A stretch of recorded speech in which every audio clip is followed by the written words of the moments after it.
Welcome to the Town of Garner regular council meeting on February 3rd, 2026. It's a beautiful night in Garner, even if we didn't see Snurd yesterday. Somebody said he slept through the whole event, and I take that as a good omen that he did not see his shadow. So spring will come early. That's straight from Snurd. You can take it to the bank. He's never wrong. So that being said, we'll jump right around, and we will ask our town clerk to please call the roll. All right, Mayor Gupton, Here. Mayor Pro Tem Dellinger, Here. Councilmember Matthews, Here. Councilmember Singleton, Here. Councilmember Stallings, Here. and Councilmember Vance. Here.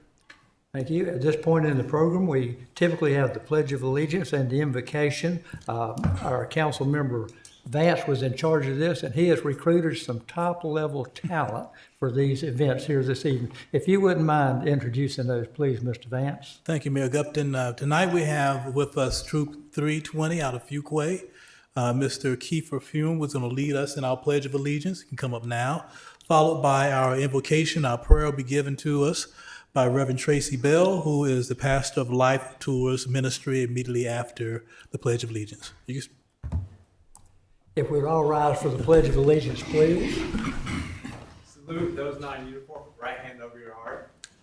Please join me in the Pledge of Allegiance. I pledge allegiance to the flag of the United States of America and to the republic for which it stands, one nation, under God, indivisible, with liberty and justice for all. Two, thank you. Thank you.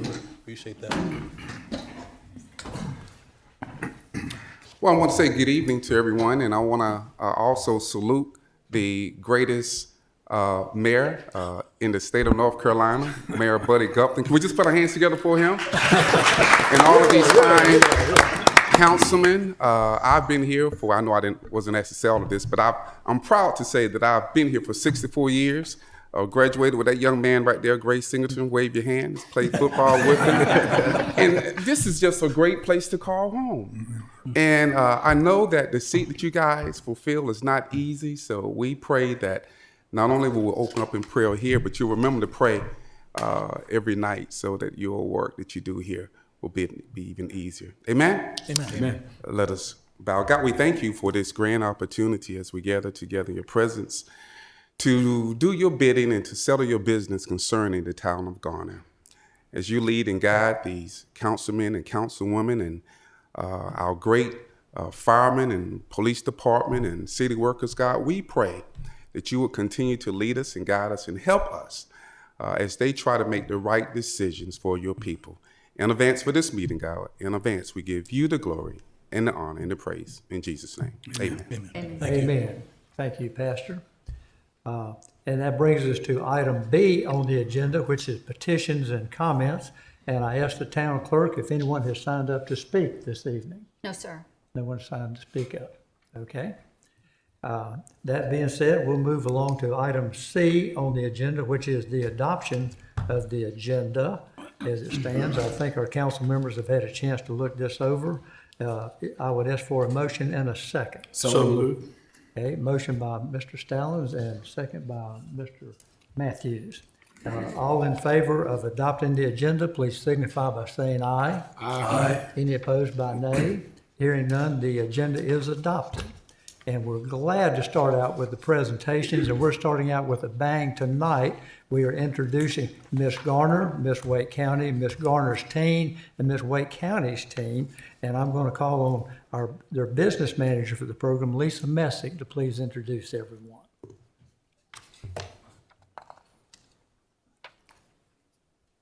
Good evening, ladies and gentlemen. My name is Amanda Watson Bailey. I had the privilege of serving as Miss Garner 2008 and then Miss North Carolina 2008.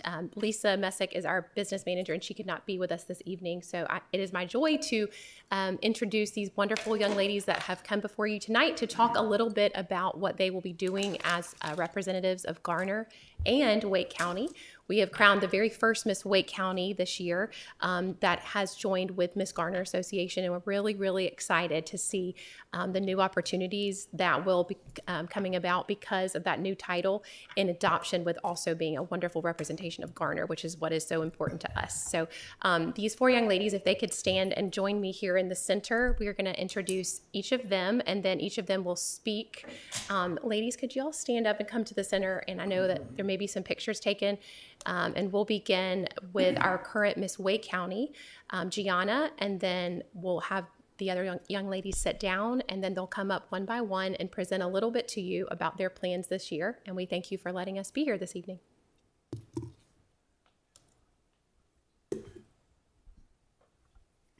Hi, my name is Gianna Buff, and I'm honored to serve as the first Miss Wake County and to have the opportunity to represent and serve my community this year. Through this role, I have already learned so many valuable skills, and it has truly been a pleasure to attend and participate in meaningful events, especially being able to speak here tonight at the Garner Town Council meeting. So thank you guys for your attention and for your time and for welcoming me and my sister queens here. My community service initiative is called Building Balance, and it's all about supporting wellness and empowering confidence. I chose this initiative because as a college student, especially being in a sorority, I have seen firsthand how many people, especially young adults, struggle to find balance. Over the past year, I've learned that wellness isn't about restriction or perfection, but it's about balance, consistency, and growth. I've also learned that my journey isn't like everyone else's in terms of my physical health, mental health, and emotional well-being. So really finding what works for you and what supports you the most is extremely important, especially with social media being so influential these days and holding people, especially young people, to unrealistic standards. So far, I've hosted a community wellness drive, and I was proud to involve my sorority at North Carolina State University, Zeta Tau Alpha, in participating in my efforts. In the coming weeks, I will be donating to the Women's Center of Wake County, helping provide essential wellness and self-care items to women who may not otherwise have access to them. In addition, I've also started a social media series on my Miss Wake County Instagram called Wellness Wednesdays, where I highlight other local title holders and how they build balance, so trying to make my social media a little more interactive. I also share practical tips for living a healthy and balanced lifestyle, and I do mindset moments such as affirmations and inspirational quotes to really encourage confidence in others, focusing on that mental health aspect. Looking ahead, I'm currently planning a fundraising event that will be held in May, benefiting School Meals for All NC, supporting nutrition education and food access for children and families across our state. I believe wellness begins with access, education, and community support. So supporting this organization really does mean a lot to me. I will also be attending their meetings on Zoom, where they speak about building the case for policy change nutrition standards and policy change food security. Something I've learned is that many kids growing up don't have access to nutrition education and healthy eating. So really instilling this early on helps them to build those healthy standards early on, decrease health risks later on, and also support them to have the mental energy to perform well academically, which is something that School Meals for All NC really focuses on. What I have learned through all of these experiences is that service doesn't always have to be grand to be meaningful. Whether it's refilling a local blessing box, volunteering at Note in the Pocket on an early Saturday morning, or even just showing up consistently for those in need, every act of service truly matters. These moments of connection remind us that building a stronger community starts with showing up and being willing to help. And through the Miss America organization, every title holder that I have come across truly does want to help, and that is what makes this organization so special. That's part of their purpose and their passion. So I am incredibly grateful for the opportunity to serve Wake County, and I look forward to continuing to work alongside community leaders, organizations, and community members to build a healthier, more confident, and more connected community. Thank you again for allowing me to speak this evening. I'm so honored to represent Wake County and that Garner is a part of Wake County because I grew up here. So coming back here always brings back the best memories, and I love how this small town has grown and it's filled with so many opportunities and love. So thank you again.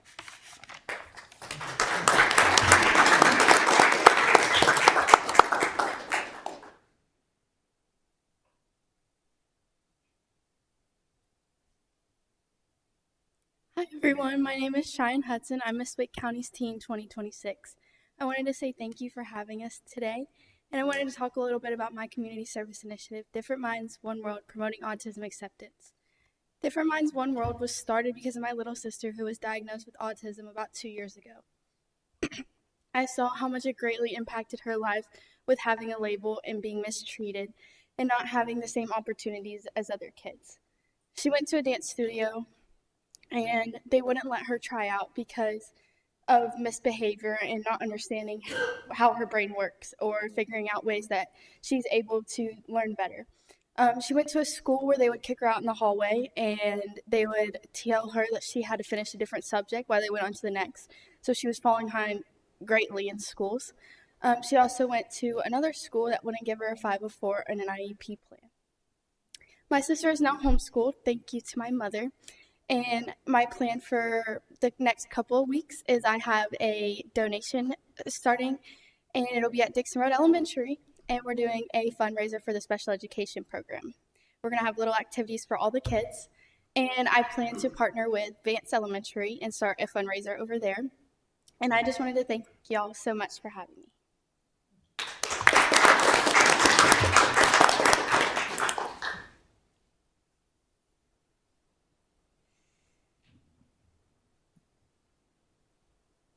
Hi everyone, I'm Isabel Romana, your Miss Garner's Teen 2026. I proudly promote my community service initiative, Heart to Heart, Let's Make a Difference, because I believe that we shouldn't start by taking care of our hearts only when it's a diagnosis.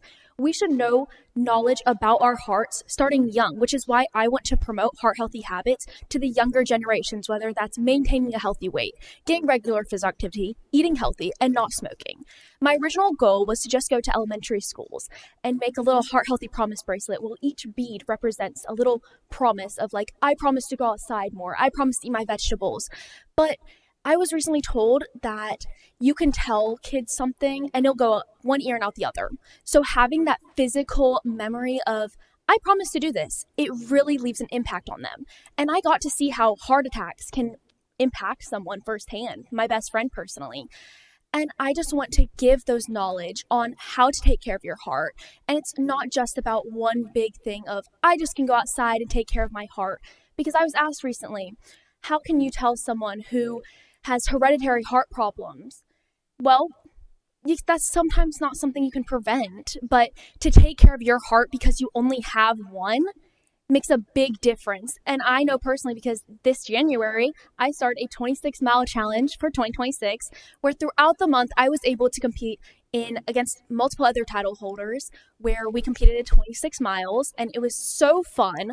And this month, being the Heart Month, I got to wear my amazing red jumpsuit to show the heart health. And I challenge everyone this Friday, please wear your red for the National Go Red Day. And that's all. So now it's Erin's turn.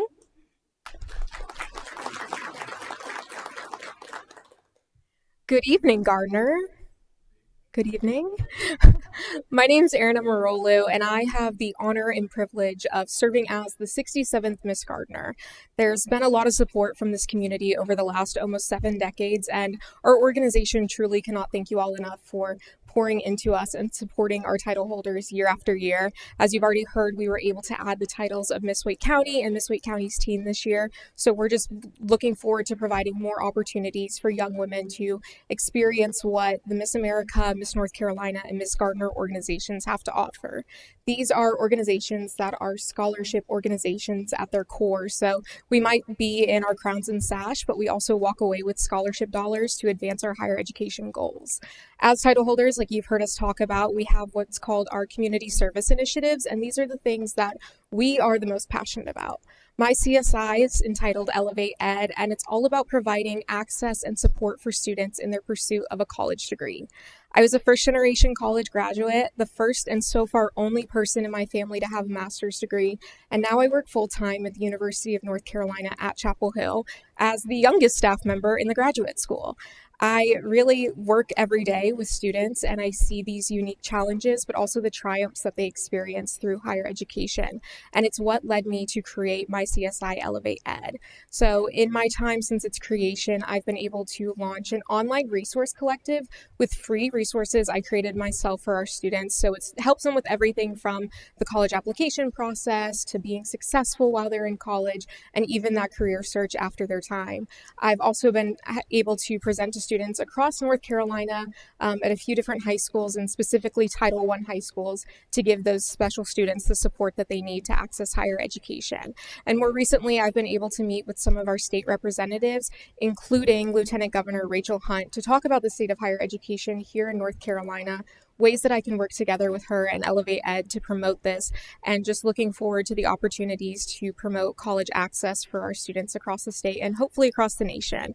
This is something that is extremely personal to me, but I think is very important to all of us. Education is not just the private good, but it's the public good as well.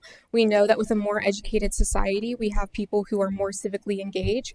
We reduce incarceration and recidivism rates, and that's why I'm very honored to be able to use this platform to be able to talk about something that isn't just so important to me, but is so important to so many of us. So thank you again for your time, your support, and your support for this scholarship organization and what it does for young women. So thank you.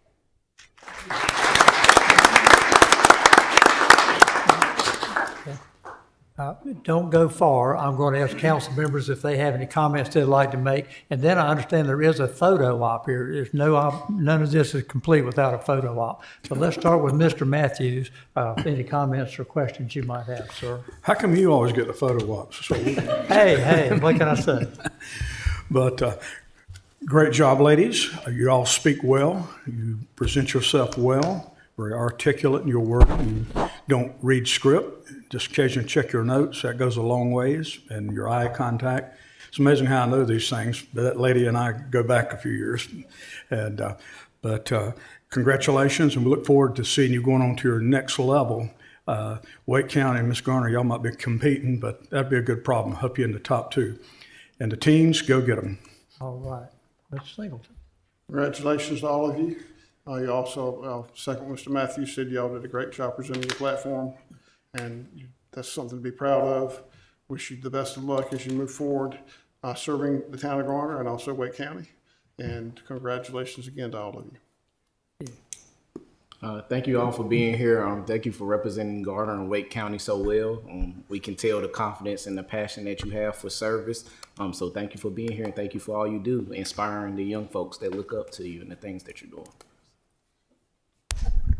Yeah, thank you all so much. I think it's always a misconception that beauty pageants are about external beauty, but it's about internal beauty and the passion. I think that's what you guys bring, and it's really great to see you using your platform for your passion. You can tell you really care about the things that you're pursuing, and regardless of what you do in competitions, you're going to be helping people, and that's what it's really all about. So thank you all so much for your time and commitment that you're to do what you're doing. Thank you for being here. Thank you for your presentation. Very well done. Wish you all the best. You're representing Wake County and Garner well. Continued success. And I'm going to ask our public information officer to get us arranged at the right place to look our best. Down here.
I'm telling you.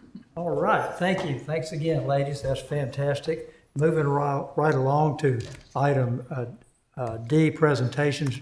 Item number 2, the future of the Wake County EMS. And Chief Penny, I tell you, you got a hard act to follow here. You're gonna have to really pull some rabbits out of the hat to keep our attention after that. So I'll turn that over to you to introduce our special guest here this evening. All right, thank you, Mayor. So it's my pleasure to introduce our interim medical director, Jeff Williams. He not only provides medical direction to all EMS staff, but he's also provides medical direction for all the first responders in Wake County. So he's going to talk a little bit about the future of Wake County EMS and some changes that I think the users are going to see. So if at the end of it you have any questions for me, I'll be glad to step back up and talk with you about them. Doctor. Thank you, Chief. Thank you, Mr. Mayor and council members. I appreciate your time tonight. I want to take a quick brief moment just to introduce myself and our team that we have here with us. I'm Jeff Williams. I'm an EMS physician and emergency physician. I've been serving the Wake EMS department for about the last 15 years or so as the deputy medical director. And with the departure of Dr. Cabanas just a few days ago, actually, stepped into the interim medical director role. With us tonight, we have Daryl Alford, our interim deputy county manager, Don Garner, our chief EMS operating officer, and Dr. Andrew Godfrey, our associate medical director. I send regards from Dr. Studnick, who is our department director. The slides you have in front of you are the slides that we've sent to all of our elected officials across the county. Dr. Studnick is a pediatric EMS researcher amongst many of his other hats, and he is out of town tonight leading a pediatric EMS research conference. So without further ado, we'll jump right in.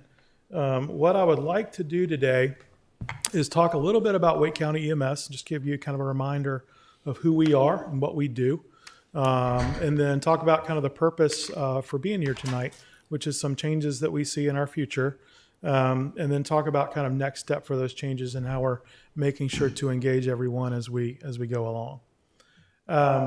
So first of all, who are we? Probably most importantly is who do we serve? We serve the entire county, all 857 square miles of Wake. That's about 1.2 million residents in Wake County, and about 66 new people per day. If you guys, I'm not telling you anything you don't already know, but if you Google, lists of the largest growing counties in the United States, greater than 1 million people, we're on the top of it in a lot of those lists. To ballpark 66 new people per day, if that growth rate were to continue, that would be like adding another Garner every 2 years to our county. Hopefully the growth rate won't continue quite that high, but that's a lot of folks coming to our county. Obviously 12 municipalities of which you are one. And that rapid growth means, and frankly large system at baseline, means that we need a large EMS system to take care of all those folks. At Wake County EMS, we have 90 ambulances in our fleet. About 54 or 55 of those are on duty at any given peak time. We actually have a very low vacancy rate. I believe it's still near 0, which is the lowest it's been in a decade.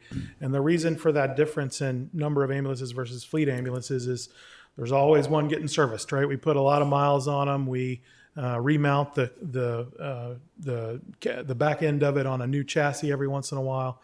So it requires almost twice, not quite twice, the number of ambulances to be able to staff that many at peak times. We start out of 40 stations around the county every shift, but it is important to note that we are not station-based dispatch. We change shifts at fixed locations. Obviously, people have to meet their ongoing and off-going crew, but we use what's called closest resource dispatching, which means that we send the closest ambulance to whatever the next 911 call for service is. So whether you start in Wake Forest or Zebulon or Garner or Raleigh, whatever call you're closest to, that's the ambulance that you're going to get. We have about 550, almost 550 full-time equivalents in the department, FTEs in our department. And we're pleased to say that almost all of those, 500 plus of those, are field level personnel. The county supports the department with things like HR, I mentioned fleet already, GSA, facility services, all of the kind of support services, so that we as a department can kind of focus on our mission of taking care of people. A little bit more about who we are more recently. We have been very fortunate, continue to be very fortunate to have the strong support of the manager's office and the Board of Commissioners at Wake County to sort of help us through this period of rapid growth in the county. The graph on the left there, and I apologize, I know some of you will be behind your head, but I'm going to use my pointer here if I can. Maybe not. The graph on the left there shows both our growth in patient transports over the last 4 or so years, as well as our growth in EMS funding. So in the kind of early 2022 period, right after COVID, as we were kind of getting things back to normal, we did about 80 plus thousand EMS transports to the hospital per year. Now in early 2026, we are doing about 120,000 EMS transports per year, and that's at a call volume of about 150,000 per year expected in 2026. Our budget has grown commensurate with that, which is really fantastic, up to a budget this year of just about $88 million. You'll see on the graph to the right that our field EMS personnel are reflected in that funding support. So again, coming straight out of COVID, we had a little bit of a flat hiring period. In our profession, we called it the Great Healthcare Migration. People wanted to be in EMS or didn't want to be in EMS, wanted to work in the hospital, didn't want to work in the hospital, post-COVID, and there was a big shift there. But we were able, again, with support from our county management, to really go on a hiring spree, quite frankly, and have some of the highest pay rates for paramedics and EMTs in North Carolina and really even in the Southeast, that allowed us to kind of continue to hire in 2024 and 2025 to where you see it now. And again, those 450 folks are our field EMTs and paramedics. There's another 50 plus or so who are advanced practice paramedics and our supervisors. And then again, just a handful of us administrators to make up that 546 FTEs. So what do we do with all those people and trucks and money? The answer is that we take really good care of people. I'm very proud to say that as the interim medical director. Compassion is in our mission statement. We have had for a long time and continue to have some of the best clinical outcomes when you compare our system to other systems. So our cardiac arrest survival rate is something that kind of gets compared nationally in EMS circles as a way to kind of apples to apples compare EMS systems one to another. We all are a little bit competitive, and we like to say that if you're going to have a cardiac event, a good place to do it is in Wake County. And we're very proud of that cardiac arrest survival rate.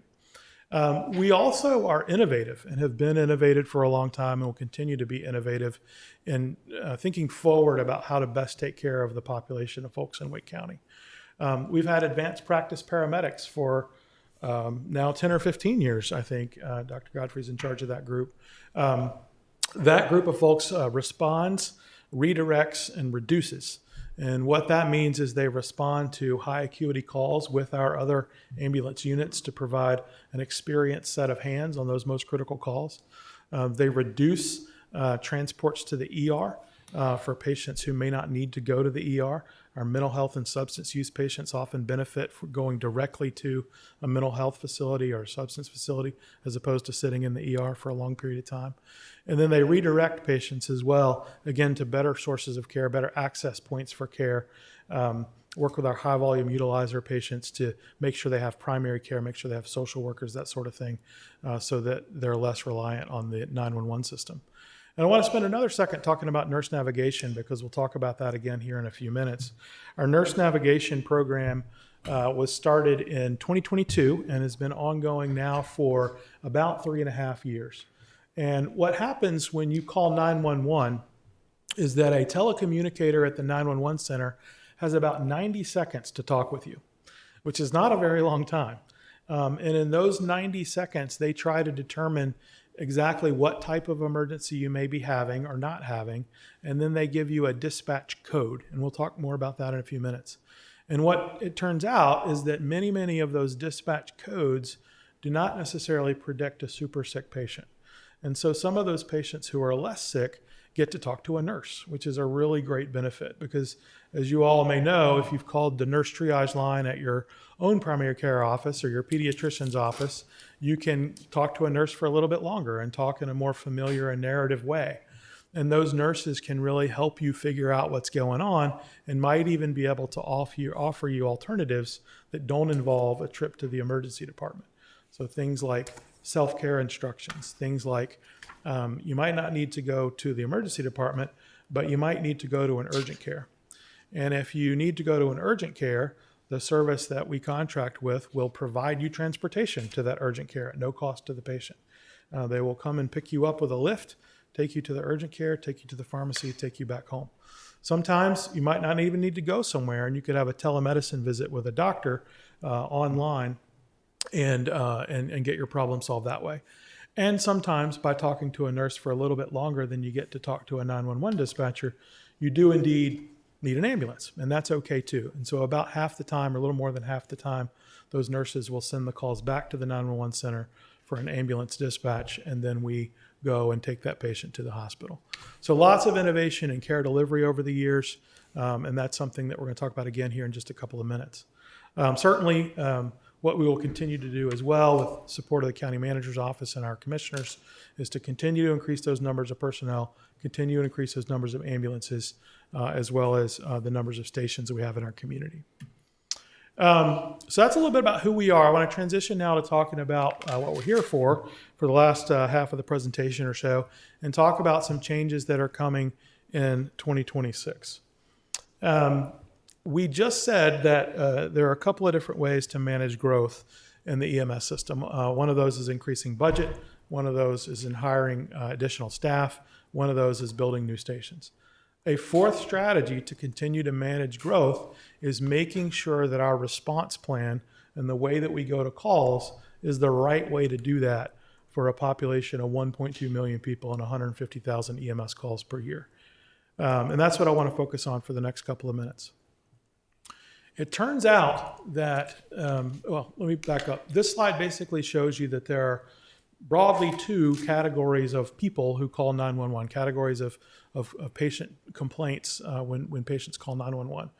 And it turns out that it is more common in our volume of patients for people to call 911 for a need to access care, but not necessarily an immediate time-sensitive, life-threatening emergency. So people call 911 for things like belly pain that started 3 or 4 hours ago, belly pain that started yesterday, belly pain that started a couple days ago. People call for nausea, vomiting, and diarrhea. A lot of people call during flu season because they have the flu. And they may call 911 because they don't have a way to get to the hospital or because they don't have a primary care doctor, and we are their access point. One of my mentors always said, why would you not call 911? Of course you would call 911. You call 911, you talk to some really smart people, and then somebody shows up at your door not too terribly long later to help you. That is a great reinforcement for calling 911, and we honor that, and we want to take care of every single one of those people. Less commonly, people call 911 because they're in cardiac arrest. They've had a major heart attack, their heart's not beating, they require CPR. They call 911 because they're struggling to breathe and they need help with that. They call 911 because they've been shot or because they've been in a severe car accident. Those are the 911 calls that we think about when we think about EMS and fire first responders, but they are much less common than the other type. And it actually turns out that out of about every 100 calls or so, only 10 or 15% of those are the ones that require that time-critical life-saving intervention. The other 80 or 90% are important to us and are patients that we need to help and patients that we need to serve, but they are not those most time-critical, most life-threatening emergencies. And it turns out, and this is why we're having the conversation, that the current way that we respond to calls treats almost all of those calls the same in terms of having the same urgency. And our director has said, and I'll repeat him here, and you guys can tell me I quoted him, that if you treat everything like an emergency, it's hard for anything to be an emergency. And so what we want to do is make sure we're prioritizing those most important calls while also still serving the needs of everybody who calls 911. And so this is where I'm going to use my laser pointer, and I apologize. I know that means you guys might have to turn around a little bit, but what we have now is what we call a first come, first serve EMS system. And in a smaller EMS system with fewer calls, this works well. And what happens is that this person here, the first person to the left, calls 911, and they have some belly pain. And we send an ambulance to that. Call 911, get an ambulance. The next person over here calls 911, they have a minor injury, maybe they have some bleeding, it's controlled, and they get an ambulance. And this next person over here, they had an event and it was scary and now it's over and they're calling and they want to get checked out. And so they send an ambulance. And then all of a sudden, this person here calls 911 and is having severe shortness of breath. And we want to send them an ambulance, but the ambulance that was closer to them might have been one of these 3 ambulances that got sent on a different call. If you send ambulances on a first come, first serve basis every single time. And so what we really want to be sure of is that this person here who's having the most serious emergency gets care first. I mentioned that we have about 150,000 calls a year. What that translates to is about 400 EMS calls a day. And if you average that out, that's about 1 EMS call every 3 to 4 minutes of the day that's coming into the 911 center, getting processed, and getting sent out. The problem is, or a problem is, those calls don't come in on an every 3 to 4 minute average over the day, right? They come in at peak times. They come in actually right about now while we're meeting and talking about this, sometime in the afternoon and early evening hours on most days. And at peak times, these 4 calls are happening all together simultaneously. They're happening one after the other in a 10 to 15 second interval and not a 3 to 4 minute interval. So what we need to move to is an improved triage system that is a better model for large modern EMS systems so that we make sure that we get the best care to the patient who needs it the most, the first, while still serving everyone else. And so this is prioritization through telephone triage. Patients call 911, they answer a series of important questions. Again, they got about 90 seconds or so to do that. And some recent clinical research that we actually participated in our EMS system has demonstrated that answers to those questions can accurately predict whether those patients are super sick and need one of those time-critical interventions or whether they don't. And so using that evidence-based practice can make sure that we get to those sickest patients first. This is the most sort of busy slide in the presentation and the one that I want us to focus on for a minute. Our new response plan has 4 levels, 4 categories, E1 through E4. And it provides a plan, the words at the bottom here I'm going to say first, for us to focus on our most critical patients, to address multiple calls that are received at the same time, and to make sure that at times of high demand, we have the resources we need to respond to every single call in the system. Those E1 calls are the calls that we already respond to today with our first responder partners immediately with lights and sirens, and we're going to do that tomorrow. We're going to do tomorrow just like we do it today, and there's going to be no change in those call types. That's about 20% of our call volume. You might remember me saying a few minutes ago that we know that 10 or 15% are truly the ones that are the most sick. That 20% allows us to cast a broad net. We don't want to miss any of those people. We're going to send all of those folks an immediate dispatch and lights and sirens. I'm going to skip down to the bottom. These E4 calls are our nurse navigation patients. We already send a whole lot of our callers to nurse navigation today. And by and large, 90+% of the time, they're very satisfied with that. They love talking to the nurse. We actually had a patient call back a time or two that said, I don't want an ambulance. Can you just reconnect me with that nice nurse? And we said we would do our best. So those are the folks that we want to send to nurse nav, and we think that we can increase the number of folks that we're sending to nurse navigation. Our E2 calls are patients who are very likely to not need an immediate life-saving intervention, but we're not 100% sure. And we're going to send our fire first responders on some of those with us. They already go to some of those with us now. Already now today, they don't go on some of those, and we're going to go to those immediately as well from the EMS system standpoint. And that leaves us with the E3 calls. And these are people who pretty obviously need access to care, and they're not proper or not best for nurse navigation, but we may not need to go to them immediately. And as we're preparing this presentation, we're looking through the calls, just the calls that are happening in real time in our system. And the best example that popped up to us as we prepared this talk was somebody who needs their stitches out. And that was really a patient 3 or 4 weeks ago who called 911 because they needed their stitches out. Obviously, we can't send that to a nurse. That can't be handled by telemedicine with a doctor. And this person didn't have any other way to get to the hospital, so they called us. And we said, sure, happy to come get you and carry you to the hospital, get your stitches out. But clearly that's not a higher priority than somebody who may be having a heart attack or trouble breathing or those sorts of things. So to conclude, well, let me finish one more slide here. I want to talk about lights and sirens because that is a part of this that's going to be visible to our community. Right now today, we already run a decent number of calls without our lights and sirens. We go to those lowest acuity calls without lights and sirens on, and we get there in an appropriate amount of time. Much like a medicine, there are risks and benefits to lights and sirens. And we want to use our lights and sirens when it's going to benefit people and not necessarily where that risk is going to outweigh benefit. Some of you may have seen unfortunate news stories where an ambulance is proceeding appropriately through an intersection, doing everything they're supposed to be doing, going slowly with their lights and sirens on. But that's a very distracting thing. And that ambulance can get in a wreck. Other citizens and residents of the county can get into wrecks just by simply watching fire trucks and ambulances go with their lights and sirens. And so we only want to use our lights and sirens when it's most beneficial. And so we're going to reduce our use of lights and sirens going forward in conjunction with this plan. This plan is fair, it's accurate, it's clinically excellent for everyone. And I know I'm at my time here, but I just want to conclude by talking about the work that we've done specifically with our fire first responder partners, with folks like y'all, and how we plan to move forward. Our 911 center partners are integral in this.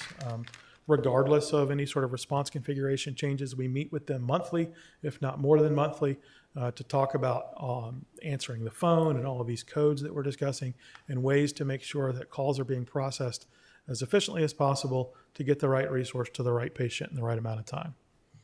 I would say that our fire first responder partners, including Chief Penny's crowd, obviously, are our closest colleagues and partners when it comes to the healthcare of our citizens and residents in Wake County.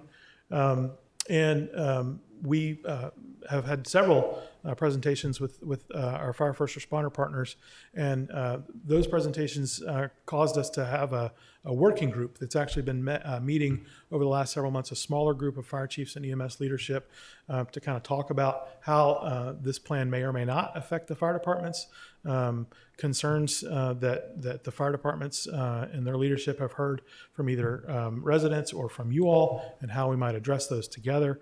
And really, I feel like we've had a great working relationship with those folks over the last several months.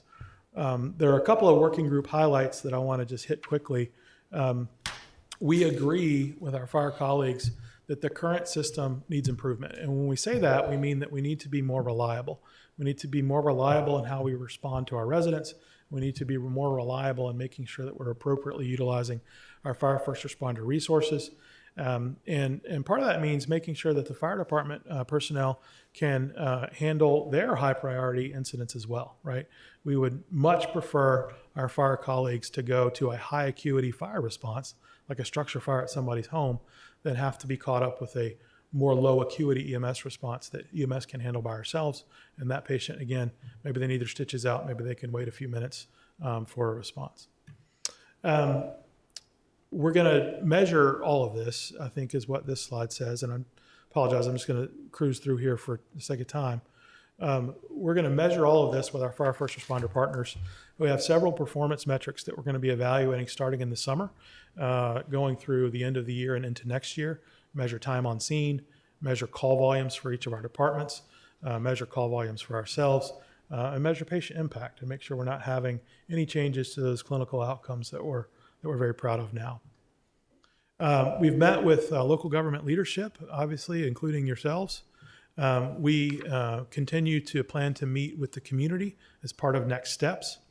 We're actually working this week, and I'm just clicking through these slides that you have available to you there in front of you, to working this week with our county communications department to schedule public meetings around the county. I think there's going to be 7 now, not the 6 that you see there on the screen, to hear feedback from our residents and make sure that we're understanding their concerns, make sure that we're explaining things to them, and make sure that we're available for every single one of those patients, whether they're high acuity or whether they are lower acuity. We plan this process to sort of take kind of the rest of the year. We plan to kind of start some of these changes in the spring. Again, measure each step as we go, make sure that we're having the impact that we expect that we'll have. And if for some reason something needs to change, the rollout is phased so that we can make changes as we need to make sure it's having the effects that it's intended and not putting an undue burden on anyone, certainly not our patients, but also not our public safety partners either. With that, I am a couple minutes over my time, and I apologize. I'm happy to take any questions. If you have questions now, that's great. If you have any questions later, certainly Director Alford can help you kind of route those the right way, and we're always happy to be here and provide feedback to any of you about our EMS system. Okay, well, I'll start out by saying Wake EMS is one of our most valued and most often worked with partners. We really appreciate what you do. You even cohabit one of our buildings with our fire department, and a little known, the police department is right in the same building too. Yes, sir. As well as the big facility that you have off Timber Drive that's very, very conveniently located toward my house. So just in case something goes bad, you're there. I feel good. So we really appreciate what you do. Appreciate you being here this evening. I'm going to start down just then, ask for questions or comments from Mr. Vance, and we'll come down the road. Have no questions. Thank you so much for the briefing and for all you're doing for Wake County and for Garner. Yes, sir. Thank you. Thanks so much for the information. I did one question. You mentioned it as it's almost like a pilot. Is this a pilot of a new model that you're implementing, or is this the implementation of an existing model that's been done in other places? It's a great question. This idea of telephone triage or of separating dispatch by acuity is not new. There is actually a network of folks around the country that have done this in various ways. We like to say in EMS, if you've seen one EMS system, you've seen one EMS system. So things are slightly different depending on the population and the land area that an EMS system serves. But many people around the country have done some form of improved triage of their 911 calls. And frankly, we're a little bit behind. And part of that is COVID, and part of that is just us making sure that we match growth. Probably our most close partner around the state, most like system, has done something like this is our neighbors in Charlotte. They have about the same size system and about the same type of system, not exactly the same. And they've been doing telephone triage for quite some time. They're, not to get too far in the weeds unless we want to, but they're doing something a little bit different with the way that their fire departments assist with calls versus what we are doing. We are not planning to send our fire department partners on some large number of EMS calls without EMS.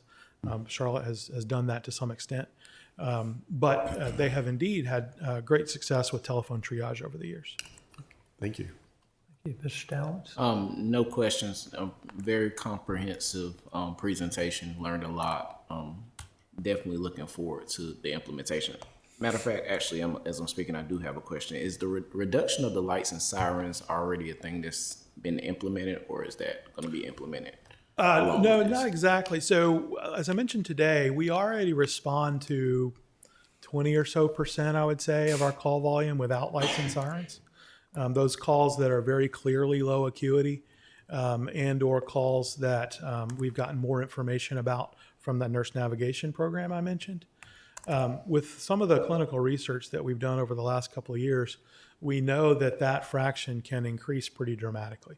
That's something that we haven't done yet, but something that we plan to implement in phases as we go through the kind of E1 through E4 implementation.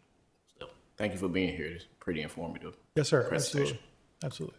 Thank you. Mr. Singleton? Thank you for the presentation.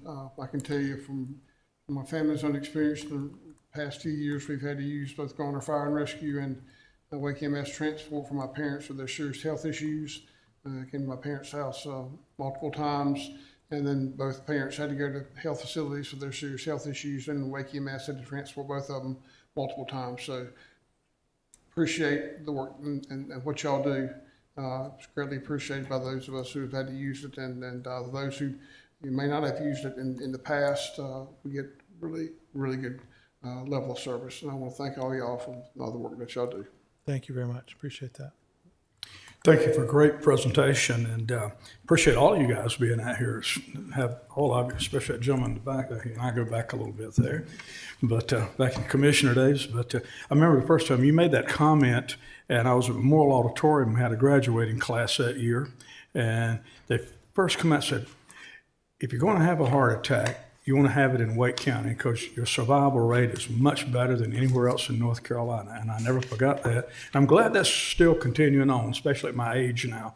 So, but I'm not looking forward to having one, but I know I'm living in the right place. So, but thank you for the presentation. Thank you for what all you guys and ladies do. We appreciate it and glad to share joint facilities with you. Yes, sir. I would just add that I wish the young lady was still here.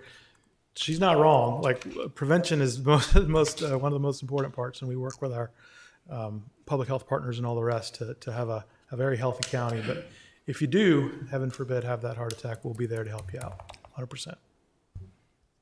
Excellent. Thank you very much. And you know who to talk to. Chief Penny is always a Yes, good sir. place to start. And contact us when we can help you in any way. Thank you very much. Yes, sir. Thank you for having us. Thank you.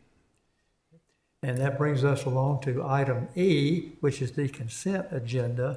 These are a couple of items on here of a little more administrative nature. Council has had a time to look at them.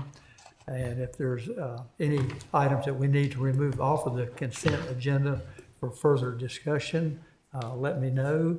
If not, I will accept a motion to accept the consent agenda. So moved. Second. There's a motion by Mr. Matthews, and a second by Mr. Stallings. All in favor of approving the consent agenda, please signify by saying aye. Aye. Any opposed by nay? Hearing none, the consent agenda passes unanimously. That brings us down to item F, and these are several discussion topics. These were brought forward from the January 27th work session that was canceled out of public safety regards. There was quite a bit of snow and bad weather. And we'll start this out with item number 1, is capital and debt model update. And I believe our presenter tonight is Ms. Sharon Warren, our budget director. Yes, so I am here to introduce Ted Cole from Davenport, our financial advisors. He is no stranger to many of you. He's going to give an update on our financial model and offer some information on future borrowing for potential CIP projects. And then after that, we'll have some information related to the CIP for you. So with that, I'm going to turn it over to Ted. Good evening. Appreciate the opportunity to be here. We have presented to this body many times before, but this may be new for some of you. Again, I'm Ted Cole with Davenport. We've served as financial advisor to the town for a number of years, and by and large, the work that we do tends to focus on capital planning for capital projects, developing funding plans, looking at financial policies, bond ratings, and then actually helping execute financings when you all determine you want to go out and do a borrowing for a project. So what's on the screen is exactly what's in your book. Some of these slides will be a lot easier to see in the book. There's some small numbers. I believe this is all informational, looking for any action from you all, but happy to take questions along the way and try to address those as we go. And I'm going to cover just really a handful of topics. I'm going to start with a little bit of overview on the town's bond ratings. We're going to talk about your existing debt profile. That is, what debt has been issued? What are you all already obligated to? And then we're going to introduce two concepts that are related but slightly different. One is debt capacity. So that is the ability of the town to issue debt and stay within compliance of your debt policies and sort of rating agency best practices. So sort of on paper, how much could you borrow? What capacity is there? And then there's a separate but related question, which is debt affordability. How do you pay for it? And a lot of times with local governments, we see there's ample debt capacity, meaning on paper you could take on additional debt and still demonstrate you're very sound financially, but it's a separate question of, do you have the money in your budget to repay that debt. And we'll cover debt capacity, debt affordability, and then we'll get into a high-level discussion about just the various financing options that are available to North Carolina local governments, a little bit about the Local Government Commission, and we're going to talk a little bit about but a hypothetical bond referendum schedule were that to be something you all would want to pursue in the future. And then, as Sarah said, I think this will dovetail nicely with the projects, the presentation behind me, which is capital projects. We're really not going to be talking myself about any particular project. We're talking about bigger picture financing capacity and affordability. So with that, page numbers are in the bottom right corner. On the left-hand side of this slide, in the bottom left, there are 3 national rating agencies: Moody's, Standard & Poor's, and Fitch. They're the 3 most commonly used. You all and many local governments have 2 ratings outstanding, one from Moody's, one from S&P. You'll notice that AAA is the highest rating that any local government or state or federal entity can achieve, and you are AAA rated from S&P. You've been AAA rated since 2018, and you're a AA1 from Moody's. You're 1 notch away from that AAA rating, and that is, I believe, a reasonable and achievable goal at some point going forward to get Moody's to that AAA. I don't think that is something that is beyond your reach or our reach. These ratings are pretty, if you will, fresh. Moody's, you'll see in the upper left, last published about the town in March of 25, so it's very current in that regard, as did S&P. That was tied to a bond issue. So very highly rated. The right-hand side, we subscribe to a database that Moody's maintains, and there's a few slides in here where we do some comparisons. That upper right will show you for Moody's nationally how many different cities and towns they rate AAA, AA, and single A. So, for example, there's 1,316 AA's, one of which is Garner. A little more relevant just below that would be the North Carolina cities and towns. Moody's rates 43 cities and towns that are AAA and AA. You're one of 24 there in the AA category. So it gives you an idea of your rating peers. They are not necessarily your geographic peers, or they may look very different in terms of population or budget size, but they're your rating peers. These are important for a number of reasons, but as it relates to our presentation, the ratings, higher ratings correlate to lower borrowing rates, which correlates to more ability to fund capital with the same amount of resources. Okay? I have a question. You mentioned that the AAA from the Moody's is sort of within striking distance. What in the structure of our current finances is sort of dinging us to be slightly lower?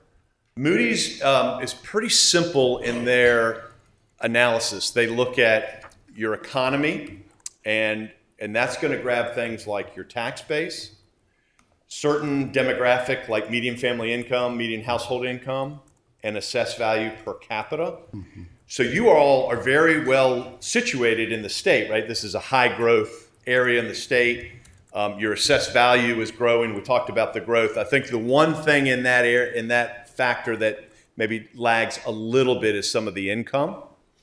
And that is not something you can control in the short term or overnight or even through a budget. That's a little bit of a longer term play. So I think that's one of the primaries. That economy, that's worth about 30 to 40% of the rating. Finances are worth 30 to 40% of the rating, and you all score very well. You have very strong reserves, very strong financial history. That's something you control, and you are controlling it well. And then the last piece is debt, and that is also, you control that well and you score well. So it's that economy piece, and within that economy, generally some of the income metrics that are, I think, moving in the right direction, but maybe not quite where they see AAA. Okay? All right. Now we're going to talk about debt. This is debt that's already been issued over the years, multiple bond issues that have occurred. And on the bottom left, you'll see there's about $84 million of debt outstanding. Within that chart, you'll see the majority of that is general obligation debt. So bonds that have been voted in the past and have been issued for various purposes, about 77 million. And then that second category, COPS, LOBs, or installments, those are all different ways of saying it's some sort of non-voted debt secured by a mortgage on a facility, let's say. And you've done a little bit of that, as many local governments have across North Carolina. And then you've got a little bit of debt outstanding associated with some water capacity that dates back a number of years. So you push all of it together, it's about 84 million. You can see graphically in the top, every bar is a fiscal year, starting with the year we're in, 2026. It's relatively flat from 26 to 27, but then you'll see your annual payments have sort of a steady decline. And that's a pretty common attribute for a North Carolina local government. The way the Local Government Commission in Raleigh, who has to approve and oversee debt issuances, like to see that annually your payments are stepping down, because that always positions you to have a little bit of additional affordability for something new in terms of debt that will inevitably come. All of your debt is fixed rate. There's no variable rate debt. Nothing is going to change unless you change it. And historically, we and you have done a nice job of staying on top of opportunities to refinance debt for lower interest rates. And we will continue to do that, as time goes forward. But absent doing a refunding or an early payoff, there is nothing that's going to change your payment structure. And you can see on the right-hand side, by fiscal year, the principal, the interest, and the total payment, right? So all in, we're talking about, give or take, about $8.5 million a year for this debt in the aggregate. And under the principal, you'll see you're amortizing a little over $5 million a year. That very far right column has to do with that amortization. It's called a 10-year payout. And what it's measuring is, for this $84 million of debt, if you make the payments according to this schedule, which you will, you're paying back $5 million a year. 10 years from now, how much of that $84 million will have been paid back? It's about 63%. So a higher percentage means you're paying the debt back more quickly, you're not backloading it, and you have a policy tied to that I'll show you in a moment. But this is a nice place to sort of explain that concept, because $5 million a year, 10 years from now, absent any new debt, 63% of this debt will have been repaid. Okay? Again, please stop me if you got questions. The next slide, page 4, from left to right, are looking at 3 key debt ratios, all of which you all have adopted policies on. On the left-hand side is that 10-year payout ratio. That is how quickly you're amortizing the debt. The bars, you want it higher. Higher percentage is better. You'll see the red line, which is your policy, which says we don't want to go below 50%. So you want to be above the red line, and you are. And you can see every year that passes, that payout gets a little stronger. So for that one, higher is better, and you're in good shape. The middle and the right-hand side, lower is better. The middle one is debt to assessed value. So the amount of debt outstanding, that was about 84 million, as a percent of your tax base, which is very close to 10 billion, and we do that math, your debt to assessed value is 0.86%. It's under 1%. That's those green bars. And your policy says we don't want to go above 2%. Lower's better. You're well below that policy, which is the right side of the policy to be.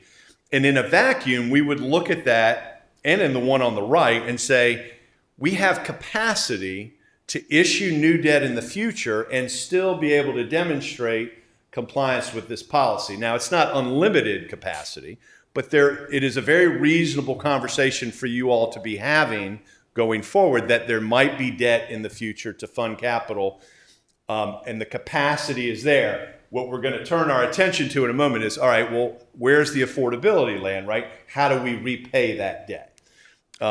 So the middle, you are well in compliance. Again, lower's better, and you can go all the way to the bottom there and see Garner in that gold bar, and you can see those national and North Carolina rated towns in the light green and the dark green, and you'll see that you line up very well with these various rating categories. You're not an outlier, certainly on the high end. and you are lining up to the median and a little bit on the lower end, particularly of the North Carolina communities. We are assuming some growth rates in your tax base and your budget. Those growth rates are consistent with what runs through all your other planning documents. 5% growth rate for a number of years, and then we've stepped it down to more of a CPI level, 3%. And then finally, the right-hand side, this measures your annual payment. That was $8.5 million a year, give or take, for the debt as a percent of your budget. You're sitting a little over 12%. The policy says that you don't want to go above 15. You're below it, lower's better. And again, there's some capacity there to take on additional debt, and maybe that ratio increases, but it doesn't get to 15%. So capacity exists, and what we really want to focus this discussion on is the affordability of potential new projects or debt-funded projects. A question, and just, I don't know if I'm reading the chart wrong. In the chart on the far right, it looks like there's a debt to service expenditures that's around 9, then sort of 8.5 to 8. But then the text below says fiscal year 26 and 27 at 12.86 and 12.41. Yeah, you're right. I'm sorry. That those bars should be a little bit higher than that. Okay. I apologize for that. That was an oversight. And Talking about $8.5 million on about a $65 million tax base. So I think those bars should be a little bit higher, but regardless, still under your 15% policy. And in the bottom right corner, I'm seeing like sort of high debt to service, again below our policy, but significantly higher than the North Carolina and the median for the national. We seem a little out of step there. Is that? Couple things on that. So the dark green is North Carolina. The green bar is the median. That's the midpoint. Half are going to be higher and lower. So you are higher than the median, but you look at those blue lines which show you the min and the max. You've got North Carolina cities and towns that are triple and double A rated that have a debt service to expenditure ratio that's upwards of 15 and even 20%. So yes, you're higher than the median, but you are not an outlier on the high end for that universe of North Carolina communities. The national, the lighter green, you lose a little bit of comparability, just different states, how debt is issued, how debt is booked. So there may be a little bit of just inherent difference from state to state that picks it up. The North Carolina comparisons are going to be a more relevant look at where you stand relative to peers that are truly under the same structure as you are. Thank you. Okay. I appreciate that. We'll clean that up. Okay. So we want to talk about, on page 5, affordability, and this is maybe where your book is going to be a little bit more helpful. This is just dealing with your existing debt. Starting from left to right, we're starting on fiscal year beginning with 26, which is the year we're in. Column B as in boy is the annual debt service, right, of all of that debt together. We have placeholders under columns C and D for new debt that might be issued in the future. We'll get to that in a moment. Column D is future investment of PAYGO or cash funded capital, right? New debt would be under column C. PAYGO funding for projects would be under column D. So right now, column E is a sum of everything to the left. It's just the existing debt. What we're trying to demonstrate here is how you're paying for just your existing debt. So column E are the payments you've got to make. And column F, really at this point, a very straightforward and simple debt budgeting model for you all. You have one source of revenue that is budgeted under column F, and it's the equivalent of 8.5 cents on your tax rate, right? And in FY26, that's about $8.2 million. You can see that it's growing year over year because, again, we are assuming growth in your tax base of between 3 and 5% per year. So the revenue derived from 8.5 cents under column F is growing based on a tax-based growth rate. In 2025, I believe, this debt model was reworked and in a lot of ways simplified to just a single stream of revenue. So kind of maybe the way to think about it is off the top when you go through the budget, there's 8.5 cents that's siphoned off to cover debt service.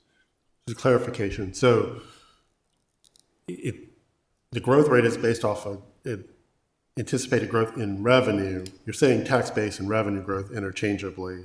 You mean revenue growth, not necessarily tax base growth? No, we're in this case, we are dedicating 8.5 cents. Right. Every year as the tax base grows, the value of each penny increases, right? Each penny generates more dollars. Theoretically. If the tax base grows, theoretically, every penny should generate more dollars. So it is tax base. Okay. But So- it's still ultimately part of our revenue. It's filtered through our revenue. The reality is we need those revenues, right? 8 million and change every year to make this work. The way it's been benchmarked is that's equivalent to 8.5 cents. Now, if the revenue growth, if the tax base growth is such that to generate that same revenue, you only need 7 cents, that's fine, right? And that will be things that you deal with periodically through the revaluation process. The model works because we need that 8 million a year and growing to support the capital program.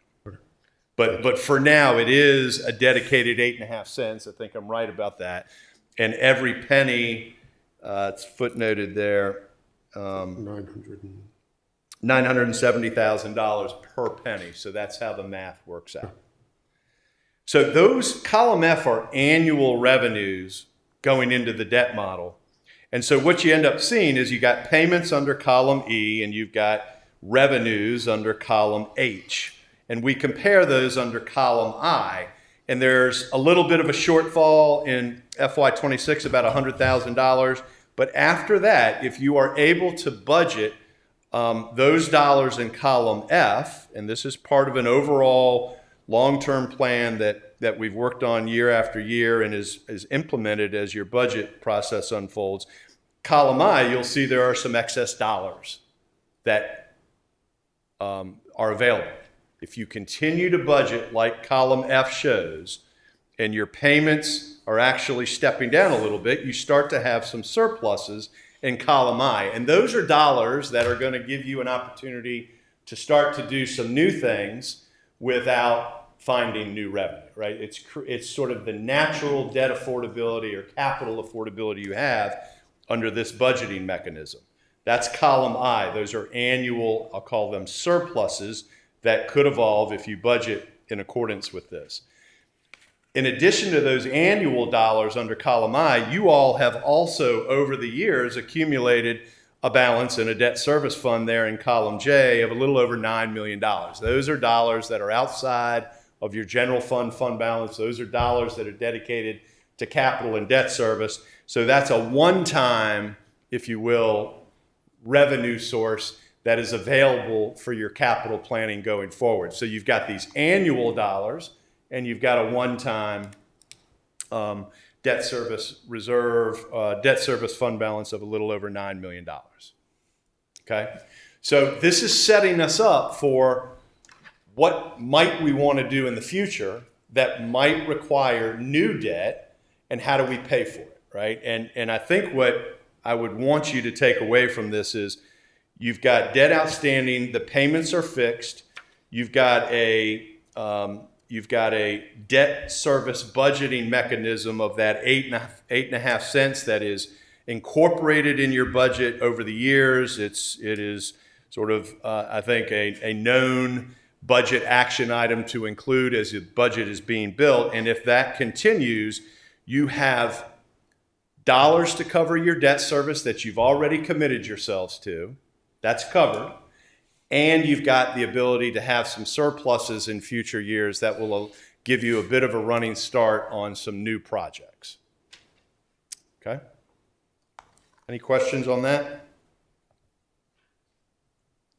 All right, so talk a little bit about your remaining general obligation bond authorization from 2021. So in 2021, there was a referendum. It was approved for a grand total of $69 million worth of bonds. Essentially, the voters said, you, the town, future town councils have the authorization to go out and issue debt. And that was for public safety, parks and rec, street sidewalks, and stormwater. You can see on the right-hand side, each of those purposes, how much was voted, right? Public safety was $6.5 million. We already issued that debt in 2023, so there's no remaining public safety authorization. That's in that green box. Parks and Rec, the voters approved 35.5. We've issued a couple of different times against that. The remaining authorization is the 8.8 in that darker brown box. Streets and sidewalks, voters approved 24 and change. You've issued twice against it. You've got 7.9 available. And then bottom blue, stormwater was authorized for 2.95, and you have 2.34 remaining. So the remaining authorization that you have not yet issued from 2021 is that bottom right corner, 19.1 million. That is the remaining general obligation bond issuance authorization you have from the voters. And once you win and if you issue that, your authorization for GO bonds will be completed. And that's the 21 referendum. And at some point, you may start discussing an additional bond referendum in the future. We're not making any assumptions about that. We're just simply saying for the referendum that has occurred, there's a little over $19 million left to issue for Parks and Rec, streets and sidewalks, and stormwater. Okay? You don't have to issue that. The voters have simply said you are able to do that. If you don't issue it, it lapses and it goes away after a certain number of years, but you are absolutely authorized to issue that when you're ready, when and if you're ready to do that. Okay? So as it relates to making assumptions about issuing that, we've assumed that that could be or would be issued in FY27. So the budget year you're going into, FY27, I'm on page 8. We've assumed that it would be, when issued, a 20-year debt issuance, which is pretty standard for general obligation bonds and typically what you all have done in the past, at a 5% interest rate, which is about 1% over the current market, and what we call level principal, which is how the local government commission would want you to structure that debt. So off the bat, in our planning model, we're assuming this 19.1 million is issued in 2027, and the total payback over the life of the bonds there on the right-hand side is a little over 29 million. That's principal plus interest. So 19 million and change of money for projects. Over 20 years with interest, you pay back about 29 million. Okay? And you can see in the upper left graph, the blue is that $19 million bond issue layered on top of your existing debt profile. If you were to do that, going to page 9, we go back and revisit those 3 debt ratios in your policies, and all of those still work. And you'll notice the bottom one, debt service to expenditures, we've got that one properly graphed here. The dark green is your current debt, little over 12%. The light green starts with the first payment in 28. It's close, but we're still sitting just below our policy of 15%. So in the upper left, the green bars stay above the red line, which is what you want. On the other two, the bars are below the red line, which is what you want. So I think the takeaway here is your policies would enable or provide that this 19 million could be issued and you could still demonstrate compliance with your policy. Okay? And then finishing out this discussion on the 19 million, what we've done on page 10 is we've added that to the debt repayment plan. All we've done is add the annual debt service for that borrowing in under column C. It starts with $1.9 million, then it's $1.8 million, $1.8 million, $1.7 million, and so on. we've added that to the model, and you go over to the far right, you'll see under column I, we got a couple more years where the annual revenues aren't covering the annual debt service. But remember, you've got that reserve of a little over $9 million, and we can use that in certain years where we need it to supplement the debt budget and demonstrate that this works from a financial perspective. And I say it works because column J never goes really anywhere near zero, right? That balance, we do use it for 3 years, but it never drops below about 7.9 million. So with the existing debt you have under column B, the potential to issue the remaining 19 million under column C, budgeting the revenues in F, the 8.5 cents, between the current revenues and your debt service fund, you would have that covered. Okay? So the capacity is there for that borrowing and your policies, and the dollars are there in the debt repayment plan, such that no additional revenues would be needed. Okay, so that was our base case, and now we're going to go into some hypothetical additional cases. Remember, I said we are not talking about any projects in specifically. We're just going to be talking about generically the potential to issue new debt. And page 12 here kind of lays out our cases. Case A and B in green, it's really just perspective. We're showing you how much debt you could issue and still be in compliance with your policy. That's not really ever anything you would do, right? You wouldn't just issue debt to the max of your policy. But we wanted to give you that perspective, right? How much debt would your policy actually allow? And then I think the more meaningful cases are in blue, cases 1, 2, 3, and 4. What we're doing here is under case 1, we're not assuming there's any new revenue coming into our model. It's the 8.5 cents and that one-time $9 million. Nothing new coming in. And we're going to show you how much debt that would support. And then cases 2, 3, and 4, we are incrementally adding a new 1 penny to the mix worth of revenue in 2029. The assumption is if you were to do this and you brought in new revenue into the model equal to 1 penny, 3 pennies, or 5 pennies, that might occur in fiscal year 29. We picked that year because hypothetically, it's the first budget that you all or the council would consider after a potential bond referendum. And again, not saying you will do a bond referendum or advocating for one, but the next real opportunity for a bond referendum would be the fall of 27. Fall of 27. I think you have municipal elections in fall of 27. That's fiscal 28, and your first budget after a referendum would be fiscal 29. That's why we're assuming in cases 2, 3, and 4 that maybe there's an FY29 additional pennies committed, just to give you perspective as to what that means in your affordability. And then the last case at the very bottom, case Roman numeral 1, we just said, what does it look like if we borrow for $75 million in fiscal 28? And that was meant to be able to give you a little perspective, particularly going into the next conversation about capital projects that might be in the near term, higher priority category. Okay? So, take all of that. A lot of numbers here, but I think you'll get the gist here as we go through it.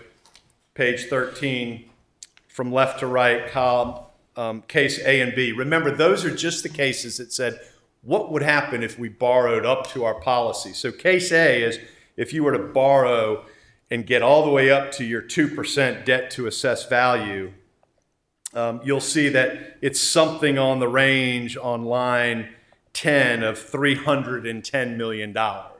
So for that particular policy, given your tax base, the capacity within that policy is $310 million, but the affordability would require almost 13 pennies worth of revenue on the tax rate, right? That's not a scenario that really we need to spend a lot of time talking about, but we wanted to show you what sort of debt that policy would allow for.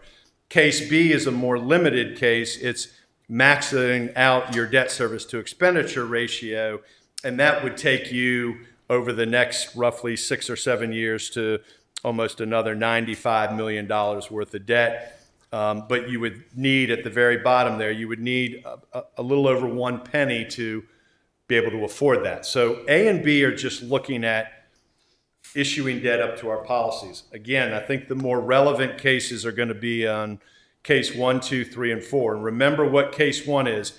We're not bringing in any new revenue beyond what we're already budgeting. Case 2 is we're bringing in the equivalent of 1 penny worth of new revenue beginning in 29. Case 3 is 3 pennies in 29. Case 4 is 5 pennies in 29. And what you're going to see as you go down any of those cases, on line 2, in all of those cases, we're assuming you issue that last remaining GO authorization, the 19 million. We assume that's happening in every case. And then what you've got, beginning in 28, 29, on down the line, we have backed into how much additional debt that case would support, right? So for the case 1, no new revenue, you could issue the 19 million, you could then do about 27 million, you're on hold for 3 years, then you got $1 million, 8, 7, all in, it's about 64 million, and the 45 million in the blue is how much you could issue on top of that 19. So the 19 is sort of a given in our scenario, and then we're measuring how much additional debt could you issue and when. And remember, case 1 is no new revenues. Case 2, you got 1 penny of additional revenue, and you'll see the net effect of that is you go on line 10 from 64 million to about 80 million. That 1 penny of additional revenue buys you about another $16 million worth of debt affordability. 3 pennies would take you up to that 113 million on line 10, and 5 pennies worth would be about 145 million. All right, so again, the thought is issue the remaining GOs, and then we solve for what else could you do under those scenarios and when. You will notice at the bottom, your debt service to expenditure ratio on all of those cases goes above 15%. So in some cases, more than others, and for a longer duration than others. The other 2 policies work under those scenarios, but the debt service to expenditure policy is the one that is a little bit more of a limiting factor.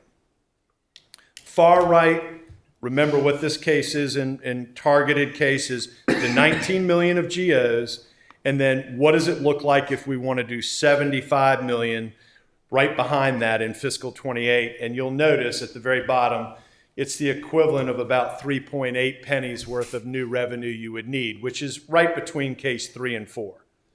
So take a step back for a minute. The town has a pretty substantial amount of debt capacity, right, within those ratios.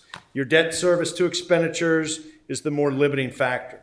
And then what this page is trying to convey is what's the affordability of different debt. No new revenues will allow you to do certain things over the next several years. Incrementally, a new penny, 3 or 5 pennies, grows the amount of debt and capital investment that you can make. Any questions on that? Sort of see how we're sort of setting that up. I'm happy to go back through any of those scenarios if you think it'd be helpful. All right. Last slide on debt specific is page 14. All we've done here is we've spaced out the borrowings. So look at case 1. We've got the 19 million that we keep talking about as the remaining GO. And then rather than issuing as much debt as we can, we issue every other year, 28, 30, 32, 34. That's probably a little more of a likely scenario, right? You can't just go out and borrow a bunch of money because you want to or because you like the interest rate. The local government commission is going to make sure you have projects. So the every other year cycle maybe reflects reality a little more. And the net effect of that, when you compare pages 13 and 14 is the spreading out of the debt issuance, all other things being held constant, gives you a little more debt that you can issue because it's not quite so front-loaded. That's the only thing we wanted to demonstrate here is the pace of issuing that debt works in your favor if you're spreading it out over time versus trying to front-load it. Okay? And again, these numbers, right, the line 10, those are going to be good benchmarks when you start thinking about the projects that are on the list or under discussion and their amounts. You'll start to figure out, hey, where do these projects land under these different scenarios? What's the affordability of that? And a natural progression of this may be we move towards funding an actual list of projects rather than this hypothetical borrowings, right? But we felt like for tonight's purposes, this was a better approach rather than getting into any particular project priorities. All right, so I'm going to wrap this up with a little bit about financing options. Those of you that have been on council and a part of the bond referendum and prior issuances probably know a lot of this, but page 16, front and center on debt is the local government commission, right, under the state treasurer. They have the fiscal management side that looks at audits and budgets. They have the debt management side that basically oversees all debt issuance of local governments.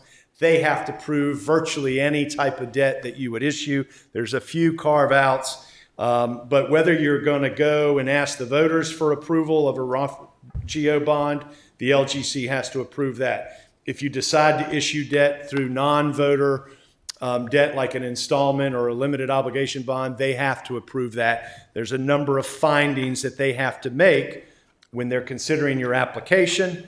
And a plan like this, and one that is further refined, goes a long way towards helping them make those findings. So there's some method to the madness here. Not only hopefully good information for you all in approving capital projects or prioritizing projects, setting your budget, but also when the time comes, if you do decide there is a debt issuance in your future, this planning exercise goes a long way for the LGC. Page 17, long list of the different types of funding available. Grants, pretty obvious, right? That's free money. If you can get lots of that, all the better. You got to manage grants. That's not always the most straightforward process. There might be limitations on the purpose, but obviously grants. PAYGO is just our term for cash funding, right? We're going to pay cash for this vehicle or this improvement, what have you. PAYGO is not debt. And then really the two most likely types of debt for Garner in the future would be either a general obligation bond, which you've done before. You've got to go to a voter referendum to do that. When you do that, if it's approved, you then have 7 years to issue that debt. You can get an extension to 10 years. And that debt is backed by your full faith and credit as a town. It's backed by your taxing authority. It's not secured by a mortgage on a building. So it gives you a lot of latitude to fund projects like stormwater, streets and sidewalks, parks and rec type things that are not brick and mortar buildings, right? A fire station, you can put a mortgage on that. An admin building, you could put a mortgage on that. It's more difficult to put a mortgage on parks and rec and streets and sidewalks. So general obligation bonds, you've got to get through the referendum process. If that is approved, does give you a lot of flexibility and the lowest cost of borrowing. The other alternative that's often considered and used is installment financing. Y'all have done that before. It's not voter approved. There's a public hearing. There's a resolution. So it's certainly in the public eye, but it's not voter approved. And in that financing, what you're doing is typically putting a mortgage of some sort on a building or a facility or an asset, just like you might for your home. So it's you gotta generally have projects that lend themselves to being good collateral for a mortgage, just like your home. Those are really the two most likely types of debt that you all would consider going forward. You don't have a water and sewer system, so the revenue bonds really probably are not in play. Special assessment bonds, that that authorization at the state level has actually sunsetted. It may come back, but it's not permitted as we speak. And at the very bottom is something called special obligation bonds. Lesser used, but that is where you might borrow money and you secure it with, say, your sales tax distribution from Wake County. We've seen places that have done that for things like convention centers or baseball stadiums, things that might be public-private partnership. You can't really put a mortgage on it because somebody else has a joint ownership. So you are willing to issue debt secured by some non-tax revenue. And in your case, one of your biggest non-tax revenues would be the sales tax distribution that comes from the county or the state. You could pledge that for certain projects and issue debt. Again, it's a tool. It's not terribly widely used, and it tends to be used for very specific projects that might not lend themselves to either the GO or the installment. Okay? And I'm going to wrap up with a little bit about referendums. The last one that was done was in 2021. Since that time, there's been state legislation that's been enacted that has created a few more steps in the process for doing general obligation bonds. There's more transparency associated with the effects and the impacts of the general obligation bond. This page 18 talks a little bit about the timing. There are a number of communities that are getting ready for the fall of 26 to hold a referendum. We're getting close to being, kind of late to the game for that because there's a number of steps you've got to take. For you all, maybe it means November of 27 as your next true opportunity for a GO referendum. The ballot questions are very specific. You've got to have a purpose. You can't mix purposes. So public safety would be different from parks and rec. Those are two different questions. Streets and sidewalks would be a different question. And so on. There could be multiple questions on a ballot depending on what you want the voters to consider. Like in 21, there were 4 different questions. 1 could pass, 3 could fail, or somewhere in between. They are not dependent on each other if you have multiple questions. 19 is a good example of what's evolved since your last referendum. The previous ballot language is on the left. It just basically says, we've got the authorization to issue X million dollars of bonds for this purpose, yes or no. Today, on the right-hand side, X million dollars of bonds for this purpose, but then you get into, over the life of that loan, there'll be X million dollars of interest paid, and it could have an impact of X pennies or X dollars of additional tax levy on a property. So it has really gone to a place where more detail is provided to the voter at the time of the referendum about the impact over the life of the bond and the potential impact to them as a property owner or a taxpayer. A little bit about the process on 20. This is assuming a November of 26 referendum.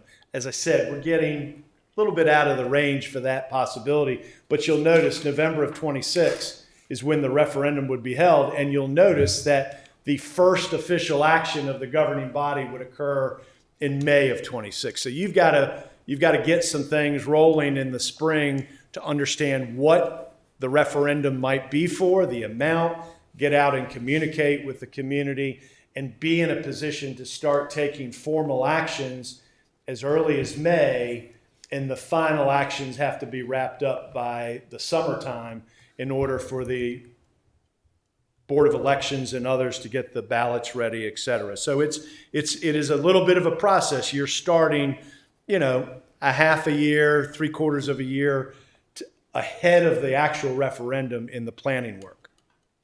That's why I say maybe if there were a consideration for a referendum, maybe the fall of 27 would be a more likely timetable. We thought this would be interesting, just going back to 2020, all the different referendums that have occurred in North Carolina. You'll see the total number of questions by by the referendum date. There's been 101, 92 approved, 9 failed, and you can kind of see, how many different units of government were involved and how many different questions either passed or failed. Remember, when you did this in 21, you had 4 questions. Each of them was voted on individually. In your case, all 4 of them were approved, but you could have a situation where 1 was not approved and 3 were approved, or any combo thereof. And that's something you see. And then a little more detail on the specifics behind those numbers, the locality, this is all public information, the amounts, the purpose, and whether it was approved or failed. And some of these are pretty unique project-specific referendums. Others are much broader categories, and some of them in the more local area you probably follow, and you might have a good idea, why some might have passed or failed in certain years. Remember, you might be having a referendum as a town, and the county might be having a referendum as well, right? And so all of those things are showing up on the same ballots, and folks are being asked to consider multiple referendums, not just necessarily that for their town. So that's something to think about, particularly in light of the new referendum rules and all of the information that's provided as part of the ballot. The purpose of this part of the discussion was to try to give you a quick intro on the different types of debt, so that when and if you get to a place where you're ready to do financings for projects, you've got perspective on one option versus the other. And really the last slide is if you were to do a GO bond, it's about a 15, 16-week process from start to finish. Again, that means this slide assumes a referendum took place and that it was approved. And if it's approved and you say, okay, we're ready to go, you're talking about, 3 to 4 months from start to finish. Any questions? I know that was a lot of information. It was a lot of information indeed. Thank you very much for doing your homework there. And I'll start out at this end this time with Mr. Matthews. See if there's any questions, we'll come this way. A lot to digest here, so thank you very much for the presentation. Good news from you is always good news.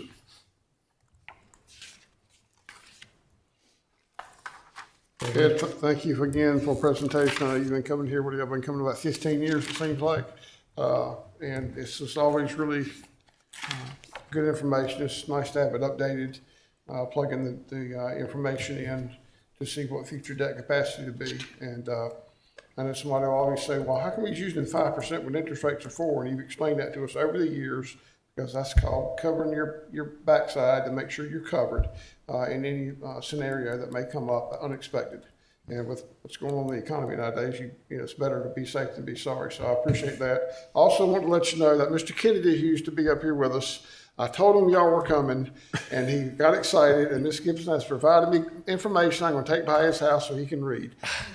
You got an extra book there then. I've got the information, and he will appreciate that, because he hopes to come to our retreat when we talk about items, maybe for the morning when he has a caregiver for his wife that day. But he's excited about looking at new information. But anyway, thanks again for this updated info. It's greatly appreciated. Thank you.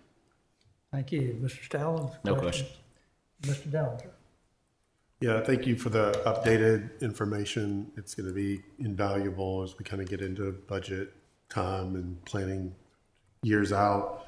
We'll have a lot of tough decisions to make, is what it looks like. So thank you very much for updating us. Great. Thank you for the briefing. No questions.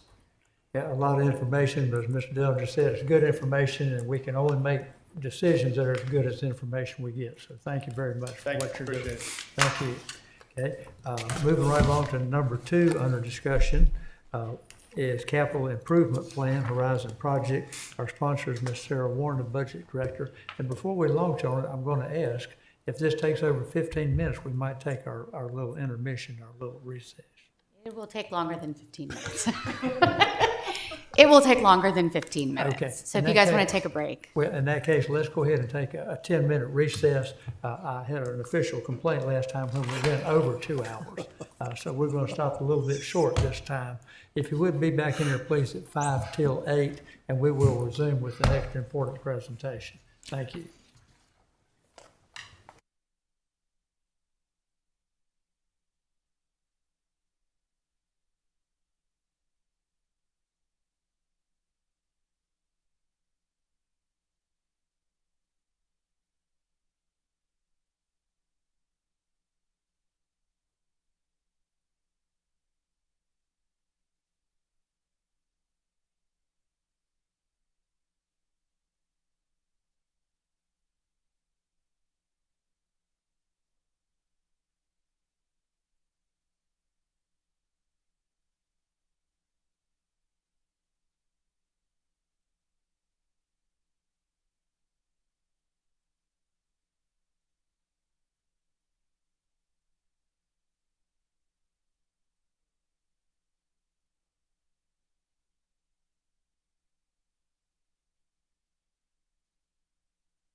From recess right on time. Thanks for your punctuality.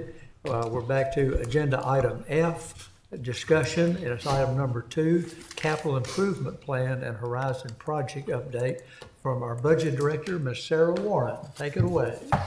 And I'm up here with Leah Harrison, our town engineer. She's going to be tag teaming this presentation with me. So thank you, Mayor, members of council.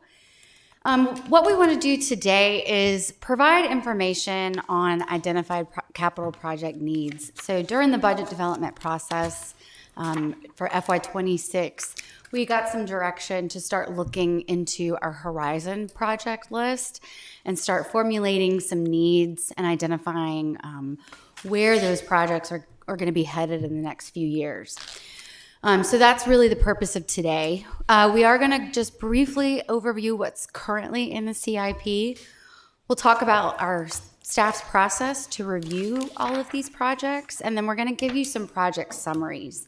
And then at the end, we'll talk about next steps. So real quickly, the current CIP.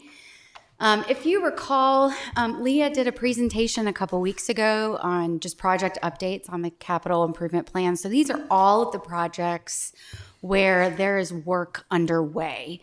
So all of these projects have been funded either through the bond program, cash, grants, or a mixture of all of that. But these projects are underway. And we did provide that information that Leah gave a couple weeks ago in your packet. So you should have that handy if you have any questions.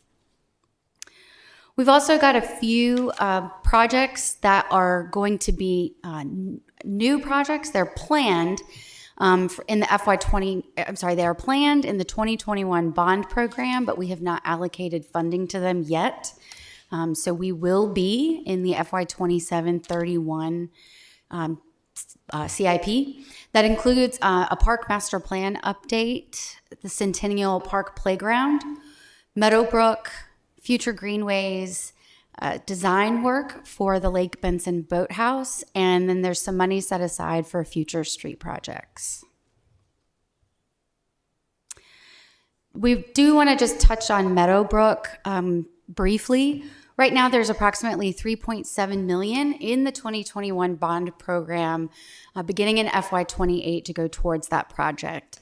The work will include addressing the roadway access from Hebron Church Road, and we'll also be looking to update the original master plan that would move towards a lower impact use, including multi-use trails and open space. This was something that was directed by council in July of 2025. So looking at how we reviewed these Horizon projects, I want to give a shout out to our CIP steering committee. You'll notice there is a very diverse set of skills in this group of people, which really helps bring unique perspectives to these discussions. And I will talk about some of the aha moments that we had throughout the process. But I do think it's important to bring all kinds of people together to discuss things that could impact varying parts of our services and functions as a town. We started with the why. So when we are thinking about developing the next round of capital projects, we need to understand what are the highest priority projects. We wanted to understand what the potential costs would be, and then look at any potential gaps in service delivery. Again, we wanted to utilize the cross-departmental CIP steering team to really help poke holes in things and help us understand what implications may occur in different departments. One of the biggest aha moments we had was in discussion about some roadway projects. Having those in an open setting allowed our public safety departments, our police and fire chiefs to see, hey, if we could do these projects, it would really help with our response times.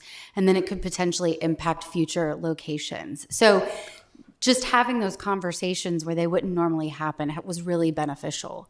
But then it also helped the entire team understand what's really of high priority to the town as a whole and where service delivery is most important and how we can all work as a team to get there. And then most importantly, continuing to maintain our transparency and being transparent to our community about the value of these projects and their importance. We wanted to start with the purpose statement. So for each of these projects, we thought about what are the goals and objectives? Why does the project matter? Who does the project benefit? And what are our intended outcomes? And these are all questions that we provide, or statements that we provide for all of our projects. I do want to pull up quickly. It's in your packet, but this is just a bigger version of the Jones Sausage Road.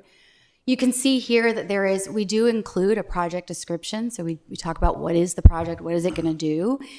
And then we talk about why are we doing it. So here we're looking at improving the service level of the intersection to provide safer pedestrian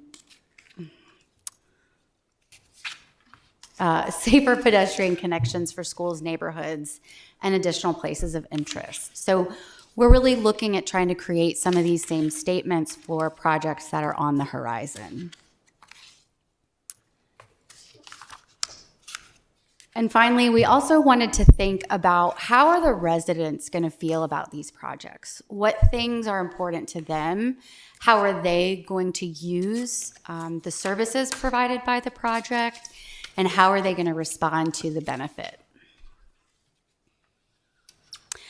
We always want to make data-driven decisions, so we looked at all the elements of the data, or all elements of data availability, including our master plans, any studies, facility condition assessments, looking at our calls for service. We also included the National Community Survey results as well as the housing inventory analysis when we're looking at the value and importance of each project. And then we had to talk a lot about what did we not know. And in a lot of cases, we didn't have a lot of information on costs. And then we also didn't have a lot of information on what funding would be available. So that kind of goes back to the conversation we just had with Ted Cole on what are our funding availability. And in some cases, we needed some initial design work to help us determine what the cost may be and look at some feasibility. And then also with that feasibility, thinking about who do we need to develop partnerships with, or where can we leverage those partnerships? And so thinking about the county, any other regional partners, and state and federal agencies. And as always, we want to make sure that we're aligning to our CIP criteria for projects. So every project meets one or more of these criteria. Either it's aligned to a plan that's already in place, it's addressing some level of life safety concerns, compliance or regulation. It has had some community engagement. It addresses council priorities. There's some availability to leverage outside funding. It looks to address needs that mitigate any long-term impacts or consequences on the operations, and then looks to help address our growth and our economic footprint in the area. So we're going to get into the project summaries for the recommended high priority projects. Staff has identified 2 projects as high priority. They include the Public Works Center and the Sauls Road Public Safety Station, which is also known as the Fire Station 2 rebuild. These were ranked highest priority. They had the highest impact on service delivery and community benefit. And in the case of the Sauls Road Public Safety Station, we have already secured funding from Wake County towards that station. So what is the Public Works Center project? So that is looking to redevelop the current campus, as many of those buildings have reached their useful life and are facing significant maintenance, repair, and replacement costs. We're also out of room to house staffing in that facility. The current estimated cost is $55 million. So looking briefly at the history, conversations about the Public Works Center began in 2019. At that time, there was an RFP issued to help look at what the need was out there, and it noted that those buildings were reaching a 40-year lifespan when they were only meant to accommodate about half that. And so at the time, a new location was recommended and staff began exploring land opportunities. We did purchase land in 2024 for $1.2 million. And with our great partnerships at the state, we were able to secure $900,000 from the State Capital and Infrastructure Fund to help with that property acquisition. And then once we acquired the property, we had a dam issue that we had to start working through. Obviously, this is probably one of the most expensive projects the town has had to face. So really a big barrier is just the sheer cost to construct it. But things to think about is that we've already begun the dam remediation. $125,000 has already been committed, and we are looking to add another $155,000 for FY27 to complete that remediation work. We have issued an RFQ to look at preliminary design.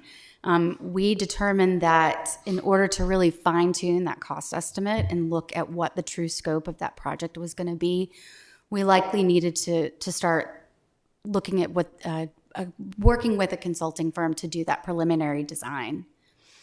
Staff has also talked about potentially phasing the construction to make it a little bit more cost manageable.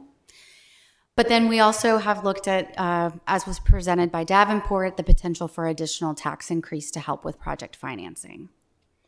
One thing to also consider with a phased construction, it is required by the local government commission that the entire construction package go to bid at one time. So if we did choose to do a phased approach, we would need to work with a consultant to help package it in a way that we're still able to construct what we need, but in pieces. The second high priority project is the Sauls Road Public Safety Station. Like I mentioned, this is a rebuild of Fire Station 2, which is a pre-engineered metal building. And so this will bring the facility to a modern facility to meet minimum standards for public safety and fire locations. And as always, we would look to accommodate fire, EMS, and police functions at that station. The current town cost estimate is approximately $7 million. Right now, the only barrier we have is identifying that $7 million for the town's portion of the project. 4.9 has already been provided by Wake County for a total estimated cost of $11.9 million. So this is really already in the county's capital improvement plan beginning in FY29. The county has also already done the preliminary design work and the land study. And so it's been identified to just rebuild on the current site. And it was also identified as a priority project in the 2024 fire station location study. Some challenges that we're currently facing with that is looking at expanding the current property and then connection to an access road that was recommended as part of the preliminary design. I'm going to pause for questions before we go into the next set of projects. Question on this. This is the town's right today. The town's commitment would be, cost would be $7 million. When we started Fire Station 5, which started at 3.5, 4.5, we put in the bond for 6.5, and I believe we were about 8.8 million committed to that. So I know got it to 8.5, and we had some additional funding. So I believe our part was over $8 million. So I'm just wondering, that's part of that building. I'm assuming this building is not going to be as big as Station 5. Is that correct? Mr. Singleton, that's my understanding. I don't think you could fit the same size building on that property. It's a smaller property. So a smaller footprint is going to reduce the cost. Okay, just wanted to make sure because I know how the other one increased over before we had the bond referendum to where the final, the costs were. Thank you. Also, Mr. Singleton, the station design is for a 2-story building versus 1-story. So it's just a different type of construction footprint. This would be a 2-story building, okay, because of the smaller piece of property. Thank you. Okay. Other questions? Yeah, on the Sauls Road, list the challenges as expansion of current property, connection to an access road is recommended through preliminary design. Can you elaborate on what that challenge is and if there's a potential solution, even if you don't have the exact potential solution? I'm going to let our assistant town manager, Matt Poole, answer that. He's been involved in that. Yes, so Wake County, we utilize Wake County facility and design to do and assess the existing property. And so we came back with a vision for what could go on that site. Also, there's some adjoining property that would potentially could be purchased for extending that. And then also for secondary means of egress, it's Community Garden, which is currently a private road. And Wake County's recommending that we obtain access to that road for units to be able to fully circle. As it is now, it will be very difficult with the new construction to circle the building. So they would have to turn around on Sauls Road and back in. And so access to Community Garden would be advantageous to be able to access that. So we have established communications with the owner of that road, just have informal conversations until we got to a formal point. Thank you. Question in reference to the Public Works Center pertaining to the phase construction. Do we have any idea right now the advantages and disadvantages of phase construction at this point? Sure, good evening. A high-level idea. So I think the biggest advantage of phasing is it would probably make the spending more palatable or easier for us to manage, because that is a very large project and a large sum of money for the town to commit all at once. Some of the challenges with phasing are obviously we're rebuilding the Public Works facility in the same place that it already exists. So it gets difficult to start taking one building offline if you're not replacing it in the same exact location. So it does tend to limit your flexibility on how you can creatively lay out the whole campus because you have to plan that phasing in. Some level of phasing will be necessary no matter what, because we don't have anywhere to move the entire Public Works staff and all their operations to while it's in construction. So we will have to incorporate some of that into it as well. So I think there are a lot of options. It's just something that we'll have to think about fairly early in the project so that we can go into the design phase knowing what approach we'd like to take. Okay, thank you.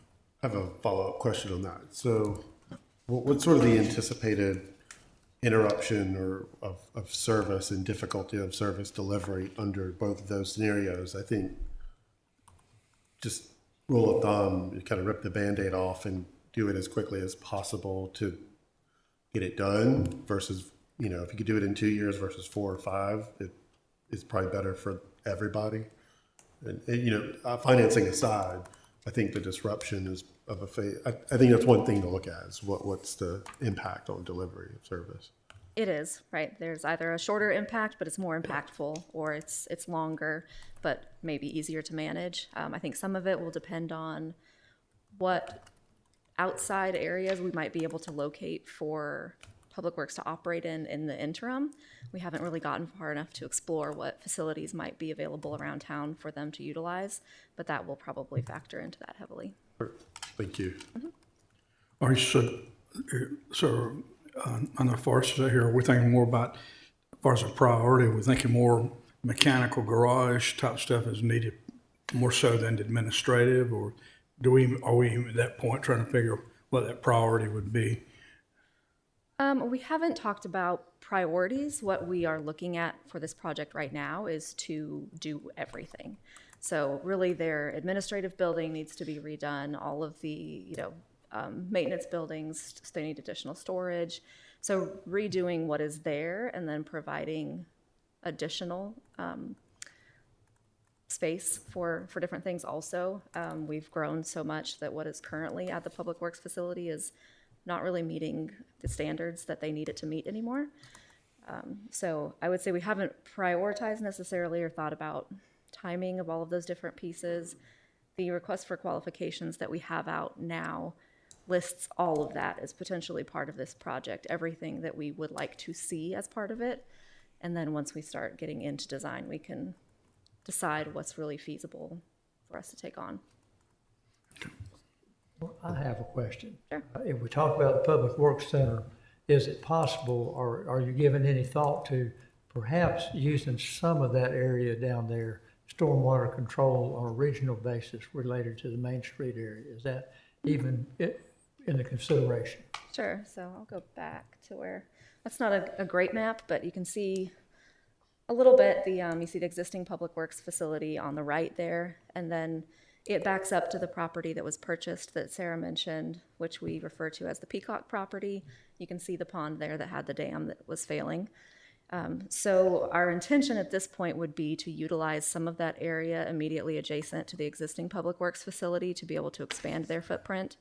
That still leaves us quite a bit of space north of where this portion of the picture is taken on this same property to be able to utilize that potentially for a regional stormwater solution if that's the route we end up going. Okay, so that is on the table and being looked at. Yeah, thank you. I do see other towns and other places where they make a creative use where there's parking on the top and there's stormwater retention under the actual parking lot. It doesn't all look like ponds. Right. I know it costs more, but that's going to be our next big stranglehold is how do we get more stormwater control for our Main Street area? And this is the closest available. And it's downhill. It is, yes. Okay, thank you. Follow-up question. So that possibility, is that it part of the RFP that's going out, or not? The regional stormwater piece is not. So we have, and we'll touch on this a little bit later, I think, but we have a project currently under study right now to look at providing a regional stormwater solution for the downtown area. We're looking at several possible locations for such a facility, but this property is definitely one of the primary ones. And so that is currently underway with a consultant doing that work right now. Mr. Singleton. I thought we did some work a few years back behind Montague Street and the shopping center where the Handy Who Goes There was for the regional pond stormwater facility, and it would help with the downtown. And maybe before you were here. I think it was before I was here. I think what we have done in that area is to do retrofits to some of those existing ponds or to provide ponds to meet some water quality requirements that we were mandated to meet. So it's fairly recent that the rules have changed to where we do not have to do all of the treatment on the site that is being developed. So that opened up some possibilities for us to look. This is really more of a proactive approach to providing regional stormwater. So this is not something that we would be required to do right now, but potentially could be provided now, and then as development comes in, it could utilize the device. So some of the laws or rules have changed now where they're back to regional stormwater rather than individual stormwater. Correct. There's more flexibility to allow for that. So who else in here beside me remember that's what White Deer Park was going to be? White Deer Park was going to be a regional stormwater facility. It was not going to be a park, it was going to be a regional stormwater facility. They're going to build 2 ponds there. That's what it was. Who remembers that besides me? Wow, that was a long time ago. That was the original use there. And then they changed, well, we don't want to go regional, now we want to do individual. Right. So we're back looping to regional. Yes, Okay. we've come full circle. That's just interesting. And that was talked about for many years at where White Deer Park is currently located. Thank you for the update. Sure. Yeah, okay. All right, so we're going to go through several other projects in addition to those 2 high priority projects that Sarah discussed. These are the other projects on our CIP horizon. And you've probably heard of most of them, but I'll refresh everyone's memory about what they are a little bit as we go. So first of all, we have the Ackerman Road extension. Ackerman Road runs east-west through Garner. It currently ends at the Grove at White Oak subdivision, and there's a gap before it would connect to 50. So this would provide an additional east-west connector through town, which is something that we generally lack. Mostly because of a lot of challenges with streams and topography that run north-south through the town. So this would allow for better management of traffic on parallel routes. And also, as Sarah mentioned, this could improve emergency response times because it is quite a long ways around to get from where Ackerman ends now to where it would connect. There's no short way to get around that. All of these cost estimates, as was mentioned, are very high level at this point because we don't have any design, even conceptual design. So it's just us looking at what we identify to be the needs. So right now, our estimate for this project would be $10 million. Some of the barriers, this goes through a private property currently, that connection would, so there would be cost of right-of-way acquisition.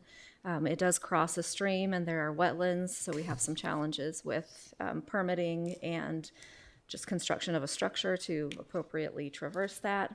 And then also conversations about whether that would be a DOT-maintained road or a town-maintained road. Some other considerations, we have mentioned this, but it could impact future public safety facility locations because it does provide a route that currently doesn't exist anywhere nearby.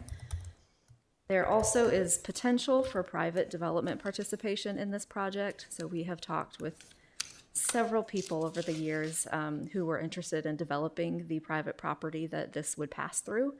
Were that to develop, there would be an obligation for that development to participate in the construction of this road and the crossing. We do not have anyone identified at this point. There's nothing that has been officially submitted, but there is a possibility for us to leverage that opportunity if it becomes available. I have a couple of questions, Mr. Mayor, on that. I know there have been a few projects that have come up in the pipeline and looked at that. And I think the participation that they had to have done would be to construct the road. That's like not really participation, it's build the road. Mm-hmm. And now we're talking about subsidizing potentially that. Is that what we're saying? Yes, so if that parcel, which currently sits on both sides of where this road would extend, they would be obligated to build out that section of road. Additionally, they would be obligated to pay for half of the crossing that would exist between their parcel and the existing portion of the road. And so I believe that has been a challenge with developing this property. It's been hard for people looking at development to make it viable because of those improvements and the improvements that would have to be done on 50 as part of the UDO requirement as well. So there is some potential to talk about how that is leveraged. Well, I'll spare the town attorney using the magic words on that project. Another question I have, you mentioned the public safety piece, and I guess there was probably conversation around increasing response time and all this, but also what's the status of the sort of location assessment for another fire or station or satellite in South Garner? And I know we've talked about it, and what's the status for looking for land for that? And I didn't see it on the CIP, so I'm kind of curious as to where that fits, because I could see how this could potentially, maybe do away with the need for that. Mm-hmm. But I think a fire station or a substation is probably faster and more realistic to happen than this without a private partner. So I'm kind of curious, what were sort of the conversations around that for that part of Garner? So we'll talk about the future Station 6. That is one of the challenges, is trying to identify land for that. So I think those are still things to consider in the future as we look at building the next public safety center after Station 2. So is that all? So the Station 6 isn't in the CIP? It's in this presentation. It is considered. It is part of one of our service delivery enhancement projects, but funding hasn't been secured and land hasn't been identified. So and that goes to, that part of Garner, we've talked about it for a long time, the bottleneck challenges of White Oak and 50 and need for service and response times down there. And I think we really, really need to prioritize identifying land for that project.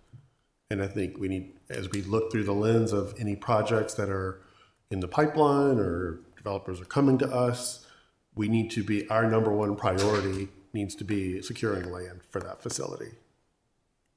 above and beyond any other development growth, because there are thousands of homes already down there, thousands more to come.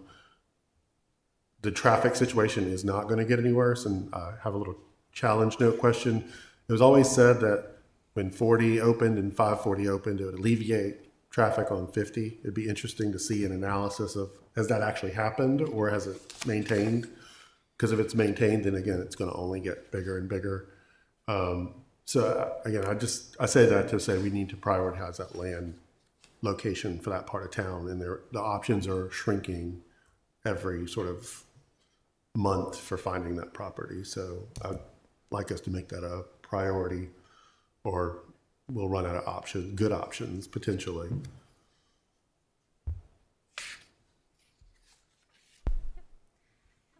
All right, thank you for that. Anything else on Ackerman before we move to the next? Okay. The next project is the Wilmington Road extension. We've talked about this one before, and this has become kind of a hybrid of two projects that we call the Wilmington Road extension and the Creech Road realignment, because really at the north end, those two things need to happen together. So the purpose of this project would be to connect Wilmington Road from where it ends currently north up to where Creech Road goes around the tight curve. Wilmington Road would then become the through movement so that we eliminate that curve, and we would realign Creech Road to have a T intersection into Wilmington Road.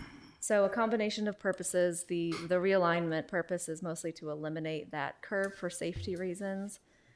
Also, the purpose of having Wilmington Road is to provide that parallel corridor to Creech Road, which provides some relief to Creech Road, and also provides that connection from Creech to I-40.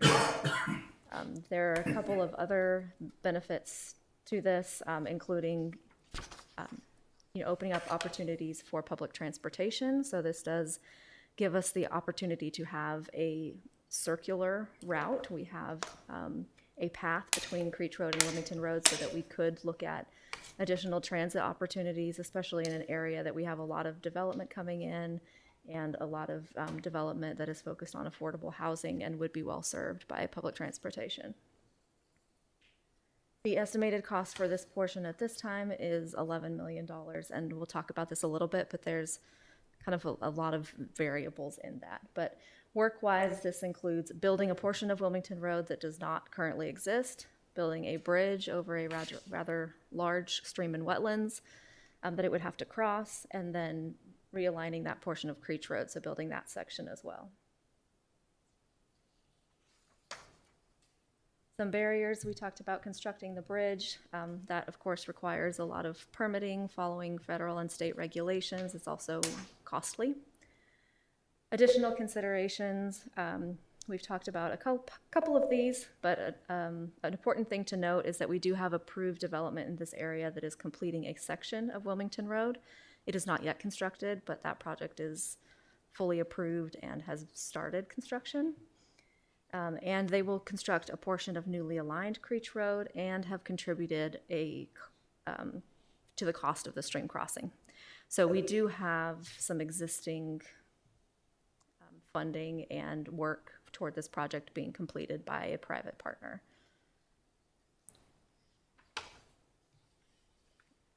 Any questions on Wilmington before we move on? What's the timeline for that development to start their work? Have they started? They anything? have started clearing and grading. They have not installed any infrastructure yet, to my knowledge, but work has started there. All right, next we have the Lake Benson Boathouse. So this project would replace our current boathouse facility in a new location to provide a facility that both meets our needs and a new location that meets our needs. The estimated cost on this we have at $5 million, a couple considerations there as well that we will talk about. So that is just the cost of the facility, and that was developed assuming that we would be using a prefabricated structure. There are a lot of different options for what type of boathouse we could be building and what that looks like. So that will impact the cost, of course, if we are adding additional, size, amenities, things of that nature. We also have not identified a location for the boathouse yet, so if there is real estate acquisition required to relocate the boathouse, then that will be additional cost as well. So a couple barriers: completion of the master plan for Lake Benson Park is still pending, so this will really inform the vision of the final design and the whole park facility. And then, of course, decision on location will have to be determined. We do have $200,000 planned in FY27 for preliminary design of the boathouse, but construction funding has not yet been identified. And I mentioned the prefabricated structure. Also, the current plan does not consider any implications to the overall park layout. So, for example, I know we've all talked several times about restrictions on impervious limits at Lake Benson because it is as close to the drinking water supply lake as you can get. If we did add the park, a boathouse to the park, then we would have to probably have stormwater management as well. So there's potential for there to be other things needed to go along with the actual facility. Another question, and it's tangentially related.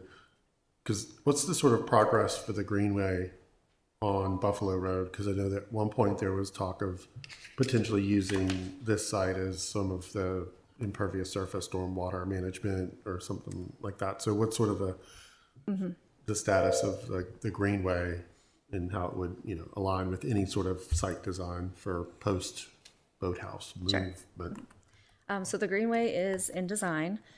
We are currently resolving some utility conflict issues, getting approval of those plans before moving to getting right-of-way authorization through NCDOT because we do have LAP funding for that project. The current plan does not include utilizing any of this space for a stormwater control measure.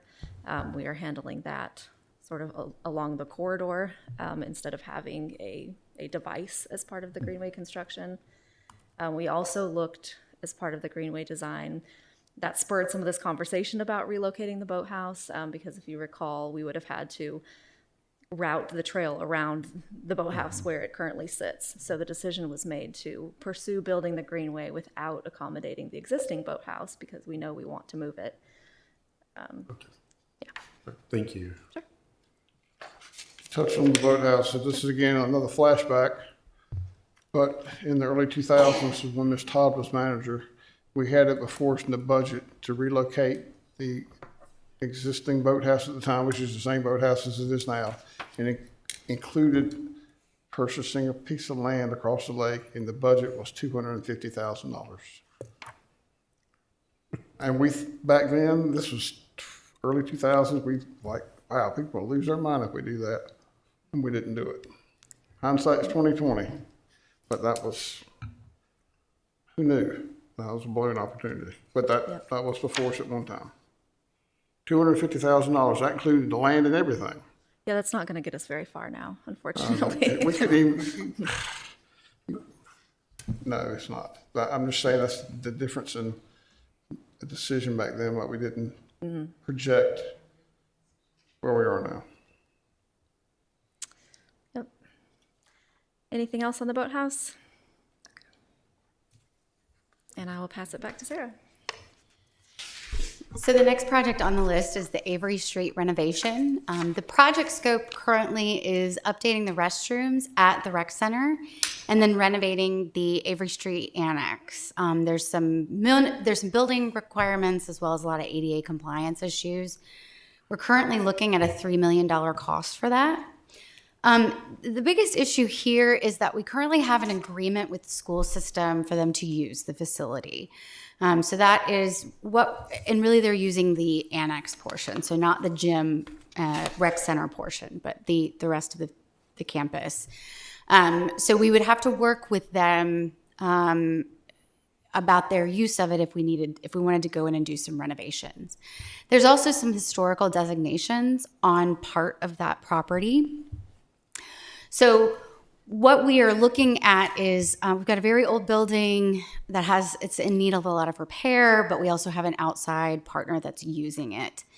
We also need to replace the roof, but that is becoming more and more costly. And so looking at how that stacks up to the value of the building is something that's worth considering. We are able to go ahead and move forward with a separate project, which would be just to do the restroom renovations and meet some ADA compliance issues there in the Avery Street Rec Center. So we're actually making that recommendation to go ahead and split this project where we can do what we need to do in the rec center portion of the property while we still work towards some other issues with the remaining annex portion. And that's $3 million? We would have to rescope everything to see what the restroom cost would be, but it would be likely, I'm not going to make any estimates, but we would rescope that. Rescope, gotcha. Mm-hmm. So the roof is, that 3 million includes like roof work? That the $3 million does not include the roof work. Okay, and so the Avery Street, just to be clear, there's the recreation center and then the annex part that's on the other side that the county has at least 4 that we want to do renovations to, that they use, that they expect us to do without contributing anything. Yes. I mean, I think there's some challenges. I mean, it's a very old facility. It really needs a lot of repair, but yes, they are in it, using it. And I think there's some opportunities where a lot of legal requirements on whether that agreement could be revisited. Yeah, there's some conversations that could be had there, I think. Yeah. Thank you. And the roof replacement is just on the annex. Yes. Yeah. Looking at first. Yes, just the annex. Thank you. Okay. The next project, so Mr. Dellinger, this is to your point, would be the next public safety center, and we've combined that with a future fire station, a fire training facility, and an emergency operations center. Would be this location. And again, like the Sauls Road Station, it would likely accommodate fire, EMS, and police. Right now, we're looking at an estimated cost of $15 million. One of the biggest barriers is the feasibility of scope and the associated costs. So we don't necessarily have some experience to fall back on doing all of those things in one facility. So we'd have to spend some time doing some preliminary design and looking what that scope would be and what the associated cost would be. And then, as we mentioned earlier, the land availability and trying to locate where that facility needs to go. It was identified as a priority project in the fire location study, and that was also included as part of the fire merger agreement. Wake County will likely partner on this future facility, though unlike the Sauls Road Station, they have not yet put any money towards it in their CIP. But we see that as a likely next step with the county. And then just to note that the Garner Fire Department, Inc., which was created post-merger, has donated $200,000 towards that facility. How large is that Ackerman property? That parcel that people keep looking at and not developing? I'm not sure. We could find out. I don't remember how much the acreage is right off the top. What would be ideal is to have a combined project that would include that facility and some other type of development. Build the road, build the facility, or all in one. I don't know how large the parcel is, so. Yeah, it's fairly large. The proposed developments we've seen, the proposed road basically bisects the property, and they have development on both sides. 40 acres. 40 acres. So anyway, thinking out loud, probably shouldn't do that in a council meeting, but. Yeah, that's definitely something worth considering.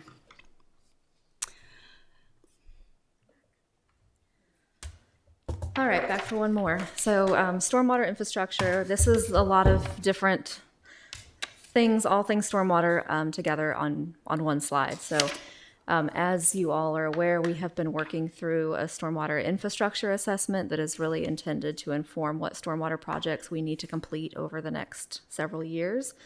That is still underway. We have some of the information, but it's not complete yet. So it will generate a combination of projects. So a lot of what we're looking at is what is the condition of our current stormwater infrastructure. And we anticipate having a lot of repair and replace projects that come out of that because we have a lot of infrastructure that is at its lifespan or beyond. In addition to that, we have identified several high priority areas that we asked that consultant to take a look at because they are areas that lack sufficient infrastructure, maybe don't have really infrastructure at all, and have a lot of known drainage challenges. So these will also generate specific projects. We have 5 of these that we have preliminary designs back for. So those are things that will go onto this list for stormwater future projects.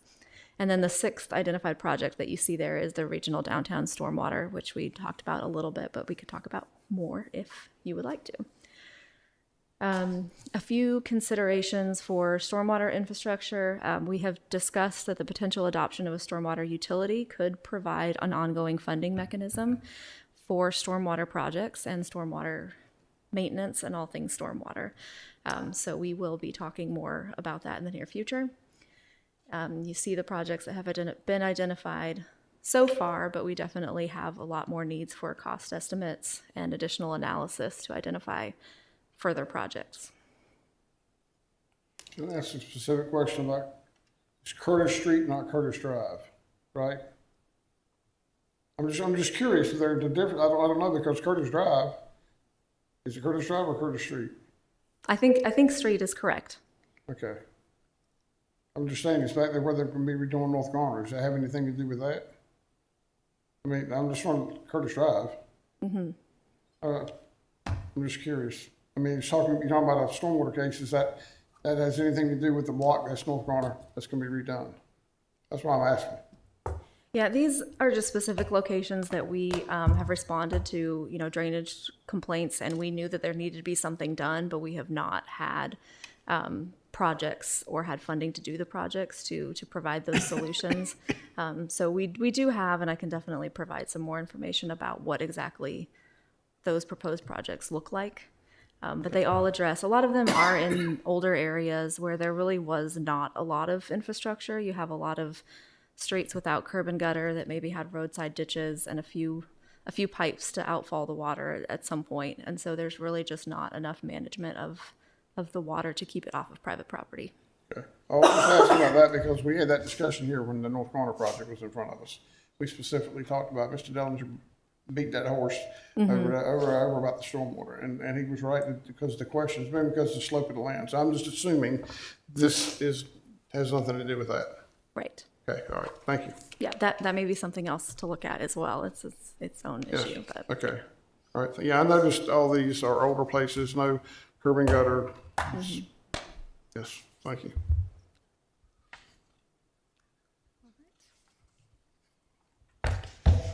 So the next set of projects, these are projects that are on the horizon list that we are looking at keeping on the horizon list for a variety of reasons. One, we still may need to do some more feasibility digging. We may need some time to understand the need a little bit further. Maybe the funding availability is not reasonable. So we've got there's consistently been some money that has been earmarked and now spent for a transit circulator infrastructure. So there's that's going to continue to be something we need to look at with our regional partnerships on transit. We've talked about the need to expand current town hall, whether it's expanding this building or moving into some space around this building. We've also got the projects on Jones Sausage to complete that roadway. So the south side would be the realignment that would involve working with the railroad. And so that's just a challenge in and of itself. And then on the west side, that is the project that was scoped out of the current project, which would require annexation and utility implementation on that west side of Jones Sausage. Jurgen Park Phase 2 is still out there. The need there is wanting to get the first park open, the first phase of the park open, and see what that looks like. And then we've got some identified needs with future greenways and greenway connections. We also do have some money in the upcoming CIP that can help address any kind of immediate needs related to greenways.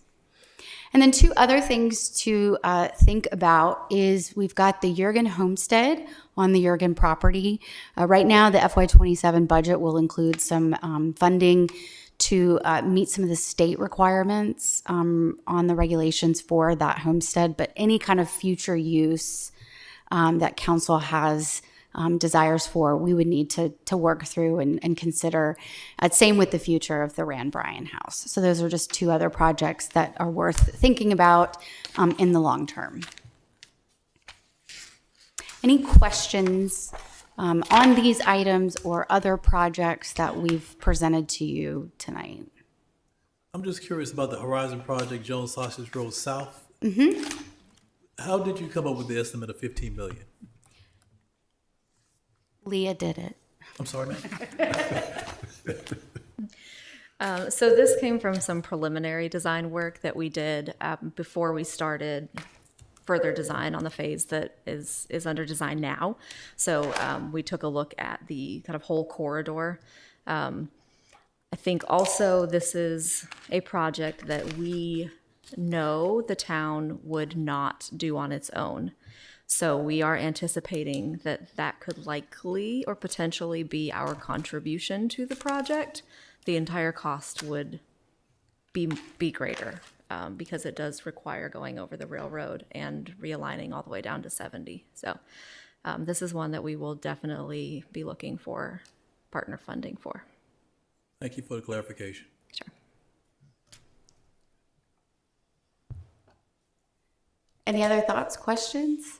It appears we will have this as a discussion point at our retreat as well.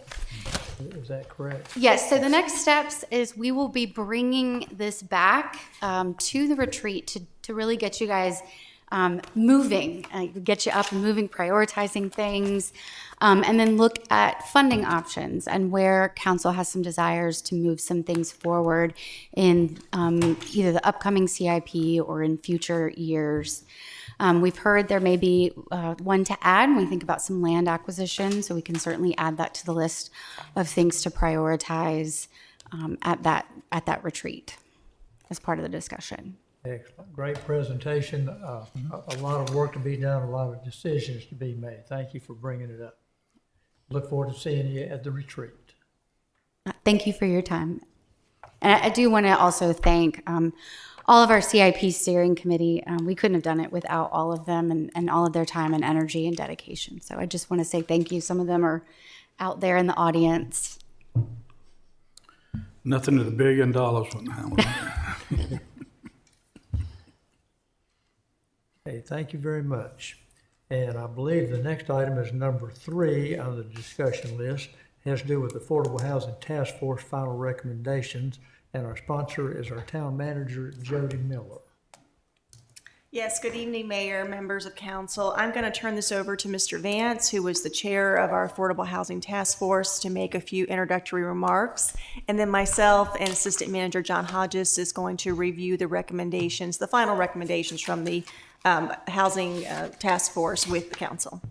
Okay, but I just want to say, as the co-chair for the Affordable Housing Task Force, I want to thank all the members for their time and commitment and their thoughtful work. The group brought together different perspectives to the table and stayed focused on what is the best for the people of Garner.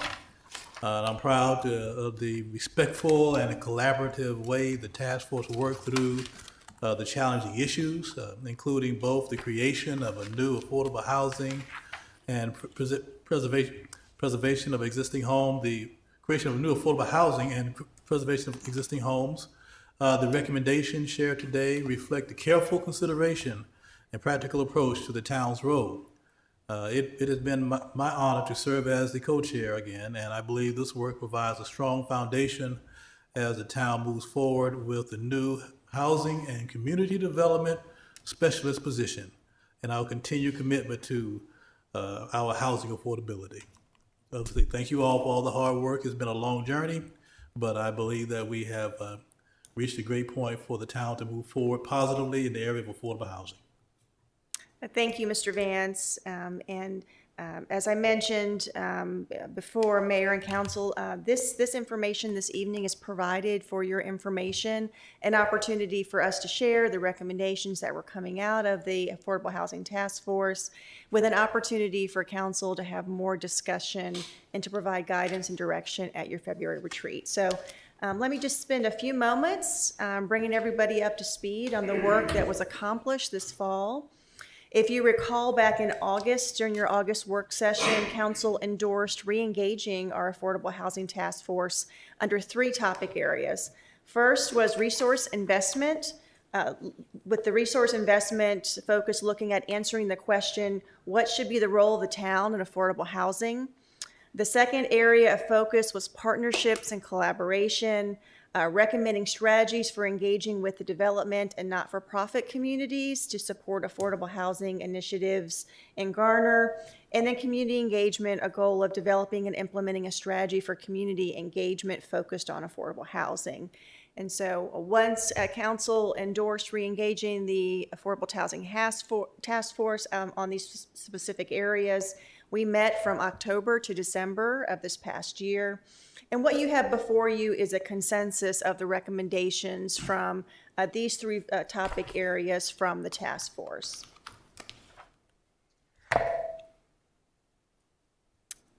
So first, let's look at the area of resource investment. Similar to the work that was done early in 2025, we broke up into a series of subcommittees for the task force to work on specific topic areas and bring back recommendations for discussion for the larger task force. So first area of focus was resource investment.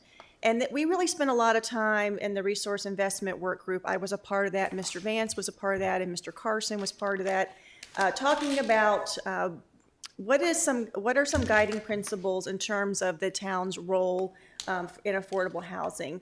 And this is what we brought back to the task force that was endorsed by the task force members.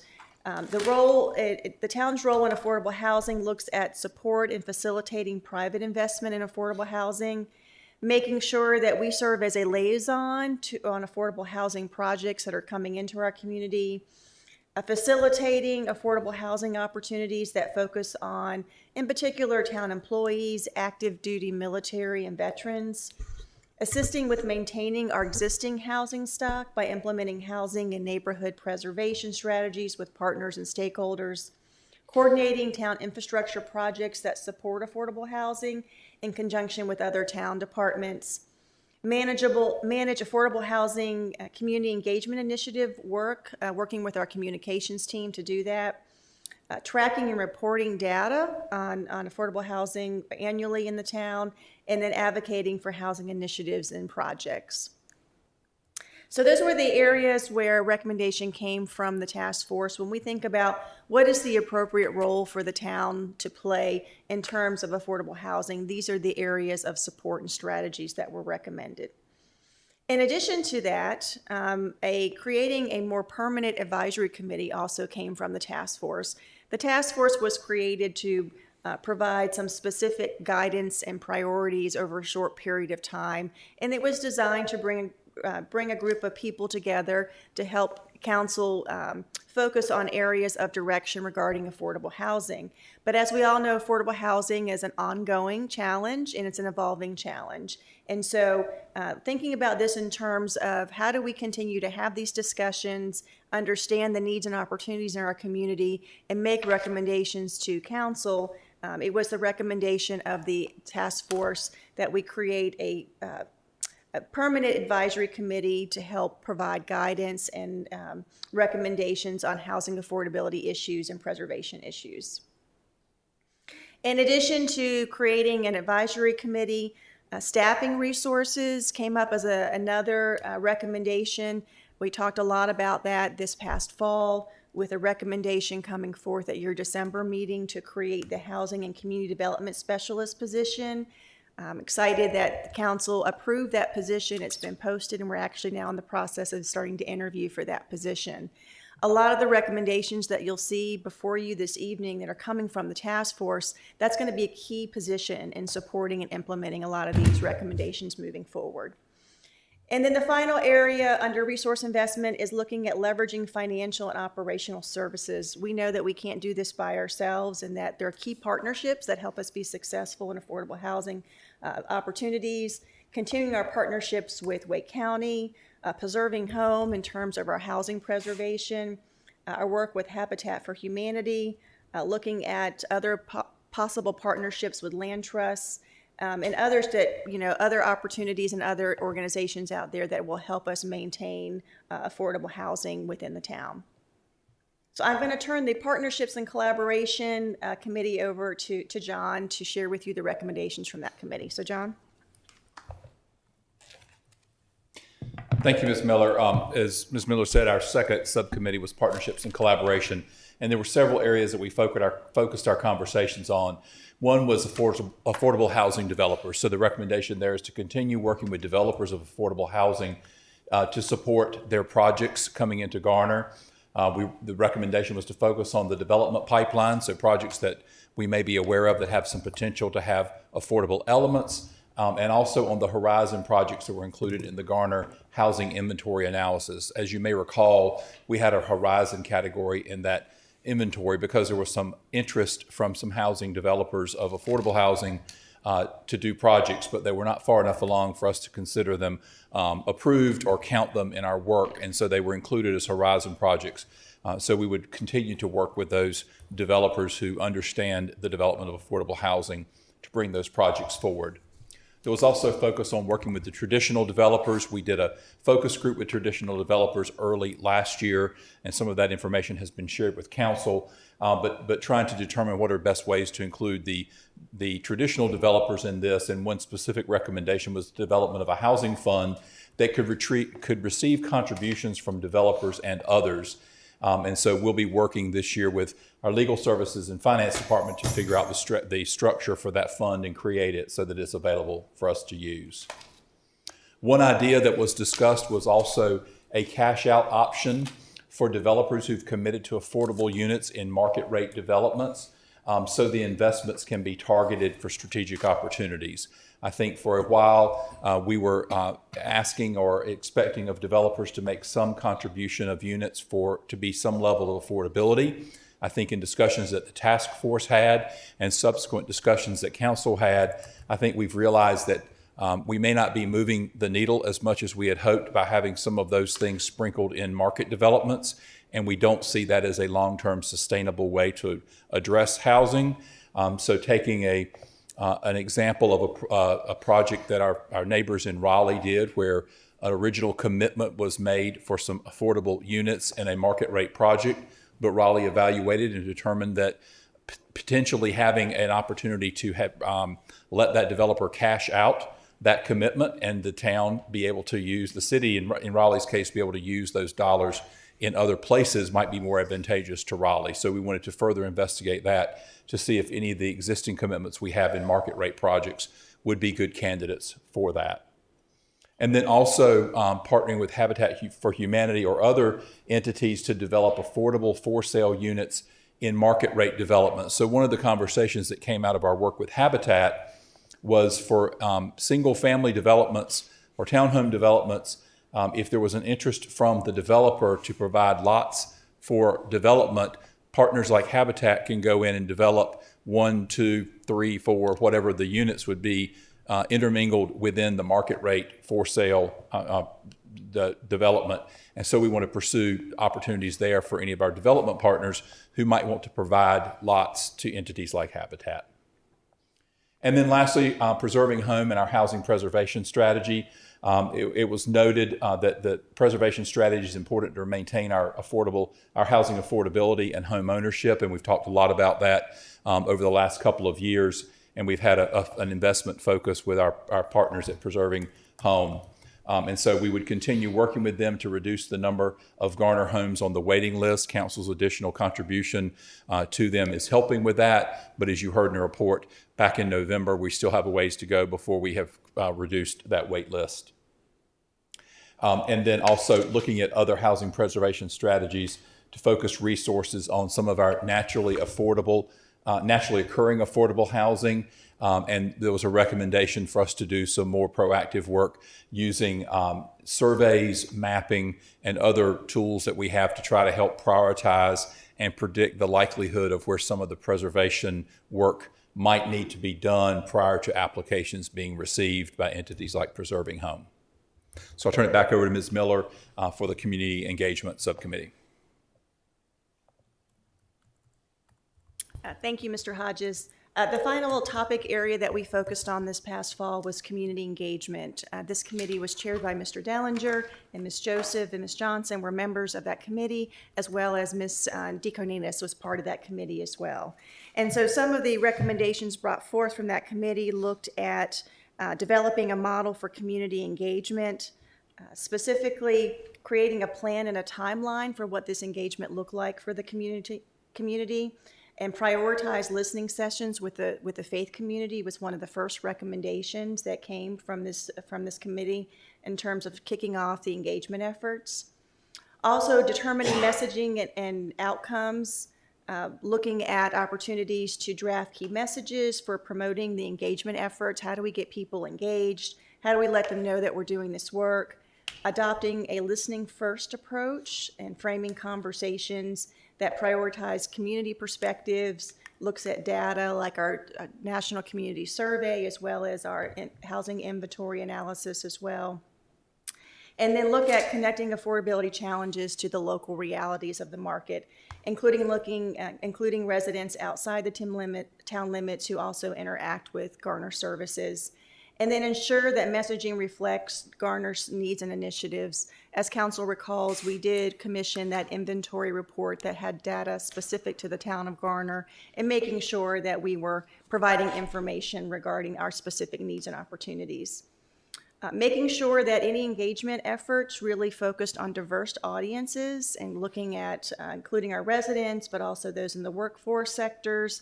Faith-based communities, nonprofits, and advisory groups were all provided as examples and opportunities. And then also an opportunity to tell our story about affordable housing, working with our newly approved housing and community development specialist position, as well as our communications team, on educational materials that communicate the town's efforts in affordable housing, what we've done in the past, what we're currently working on, what is the vision for the future. Creating an inventory of all our actions to date, programs, partnerships, funding, those types of things, and outcomes. And then looking at creative ways of sharing that information, whether it's videos, handouts, newsletter. We talked about the importance of data and sharing information and data annually. So looking at opportunities for how do we tell our story here in Garner. So those are some of the actions that were recommended and outlined by the Affordable Housing Task Force.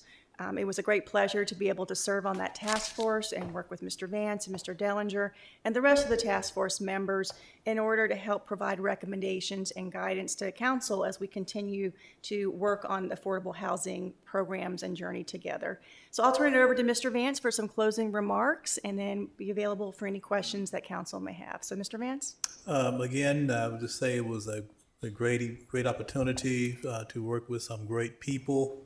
To put together this outcome that we have brought before you on this day, and just say that I couldn't ask for a better group of folks to work with. And with that, turn it back over for questions. Thank you. Yeah, I think one of the key takeaways, not only the great job that the task force did, but this is an ongoing project. There's no end in sight. This will be with us for a long time. You've laid a great foundation. We're off to a great start with the position that we've created and are filling this spring. A lot of good things are happening, but there's a lot of work left to be done. And we'll be talking about this again at our retreat in a couple of weeks and many times after that. So in the meantime, we'll start with Mr. Matthews if there's any questions or comments here. Great presentation, and appreciate all your efforts to make this thing happen. And looks like Garner's taking the lead on something a lot of towns don't want to do anything about, and a lot of good stuff coming out of the meeting. So I look forward to discussing it further at our retreat. And I see a lot of workable items in here we can work with. And is it going to be an overnight deal? No. As the mayor said, it's going to take a while, but we pick our battles and pick those things that we can generally do something about and follow through, and to give this new person some guidance to understand how that's going to work. And so we'll get there just a little bit at a time, but I think everything we do should be a good process that we can maintain. So, and but it's going to take a little time, but we will get there. And thank you for what y'all did on this thing. It was time consuming, I know. Mr. Singleton? Follow up, Ms. Miller, the position advertising closed, and you do have resumes, so you did get multiple applications. We did. We got several applications and very strong applications, so we're excited to go through the interview process. Good. And as you stated here, sometime in the spring of this year, we hope to have that position filled and the person Yes, starting. we'd love to have someone on board in the next 60 days or so. Okay, all right. And thank you for these final recommendations.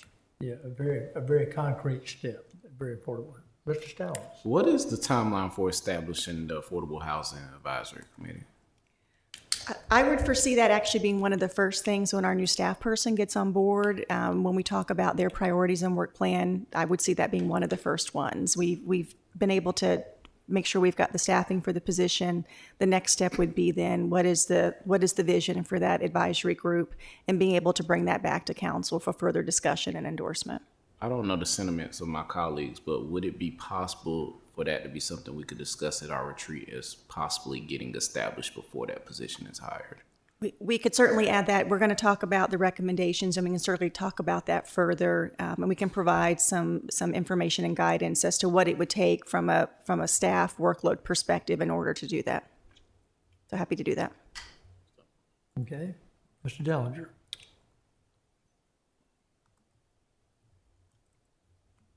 So I'm going to keep it real here for a little bit too, because we've worked years and years on this, and we've made a lot of progress. We've come to a good point. But I'm just disappointed in the community engagement, how that has rolled out of the gate. And to be honest, it's giving me flashbacks to last year's recommendations being presented to council, and there not being even enthusiasm and embracing of that, and not a default towards action and urgency. And, you know, when in any body of this town, volunteers show up and do work, and they put their heart and soul and blood, sweat, and tears into it to make a plan, present that plan to council, which was done in December about the timeline for the community engagement. And council nodded and said the timeline looks good. And for that to not proceed, we have got to do a better job of implementation and being consistent and being respectful of our volunteers. And I'm excited for this new person to come on, but we've got to bring them on into an environment where 110% supportive, and that means supportive of them, supportive of council and its recommendations and its work plans that it approves. So again, I'm enthusiastic about what we're doing. I think it's taken too long for us to get here, but we need to be more diligent on implementation. Plans, you have a plan, you implement. If you have questions, anybody has a question on what we need to do, if it's a council project, you come to council and say, what do we do? But we always default towards action and over communicating, because just again, to the year ago, we lost a member of our committee just because of this sort of feeling of lack of appreciation. And I think that's something we never want to have on any board or committee and anything we do in the town. So I think we just need to be hyper conscious and aware of the message we're sending in how we're communicating what we're doing. And if people are committing their time to do something, we reshuffle our efforts and time to support them in that. So again, I'm enthusiastic with the direction we're going, It's never going to move as fast as I want it to move. That's fine. But it needs to move as fast as our volunteers are willing to move at any given time. And to Mr. Stallings' point, I think that a lot of these things don't have to happen in series. They can happen in parallel. We need to start now. We should have started last year on forming this housing advisory committee, soliciting interested folks, setting time aside, having those conversations so that we get the expertise we need on board. They can start having dialogue. When the person comes in, they bring in their expertise to make the machine work. But I think there's no other lesson that we've learned in the past year and a half is that by delaying, you miss opportunities. And when we miss opportunities, we're not missing opportunities for us, we're missing opportunities for our residents. How many people have lost their homes in the past year? How many people have not been able to afford a home in the past year? Urgency, urgency, urgency. What are we waiting for? And if we overextend and we move too fast, then let's slow down. I'd much rather us be in a position of moving too fast and making a few mistakes than making errors of omission or delay. So again, let's put the foot on the gas. Let's set a timeline immediately for setting aside, getting this. If I find people reach out, they're interested in being on the committee. Let's set a time to have a discussion in the HR committee. How are we going to recruit these people? Let's get a draft recommendation. Let's move. Let's start having conversations with people so that when that person comes, we've got enthusiastic people in the community who are knowledgeable, been part of the process, new to the process. How can we help you succeed as you've joined the town of Garner? We have got your back. You've got our support. We want to lean on your expertise to make this the best experience and best affordable housing community in the entire state. Bring them into that environment. And we can do that, but we need to decide we're going to do it. And that's the other disappointment on the side of the outreach committee is we could have started doing that and recruiting people, putting the word out that we're doing this for affordable housing, soliciting that interest. That's the outreach piece, is getting the excitement. So let's move, keep moving. Urgency, that should be the number one word, default to action and urgency. And it is affordable housing needs change. The strategy we have now would not be the same one we had earlier in the year. The market has changed. That's good. But we have to have people having those conversations actively and seeing all these things through the lens of housing affordability and opportunity. The Habitat, specifically the Habitat one, where they might go into market rate communities. I remember sitting in the room over there where we're talking with Habitat, and I was like, they brought up about how they were doing market rate in their development in Garner, and mixed use, affordable and mixed use. I said, well, do you ever do it in other places? Oh yeah, we do. Well, if we had somebody on staff and whose focus, it was like, what are we doing? How are we integrating affordability into everything we do in this town? And having that conversation with all of our department heads and outside partners. I mean, we need to seize the opportunities we can't even see. And we can only do that if we start moving. Because I get so frustrated looking back at what we've missed. But I'm encouraged by how far we've come, but we've got to move. So let's move. Let's put this at the top list of our priorities. Let's do something. That's all I got to say. Thank you, Mr. Vance. Comments, questions? I'm done. Okay, thank you. Great presentation, great stuff. Like I say, we still have miles to go, and we're all enthusiastic. We're going to keep it moving. We're going to get citizen involvement, all the things. Hard to make everything happen today. I understand the urgency. We'll keep moving. Thank you. And just, I want to add my thanks to the staff that participated at the task force. It was a commitment of time and expertise added to their already full workloads, but they did an outstanding job being on the task force, working on the subcommittees, and bringing forth the recommendations for the task force. So I just want to acknowledge and thank them. So thank you. And I'll second that too. I think that one of the things that have impressed us the most with both versions of our task force was the presence of staff in those meetings and the engagement and the facilitation and the commitment with the town attorney being there, town managers being there, planning staff being there. It was all hands. And what I want to see is the fruit of that effort. That's really what I want to see, is that they see that their time and commitment is having results. That's really what I'm looking for. So Thank you. Well, and I would be remiss if I didn't mention, and he's with us tonight, Ben Austin. He was our MPA intern who worked with the task force, who really was the glue that put out, kind of kept us on track, really provided the support we needed to do the work this fall. And so I just wanted to acknowledge him and thank you. So Ben, it was great working with you. He deserves a round of applause.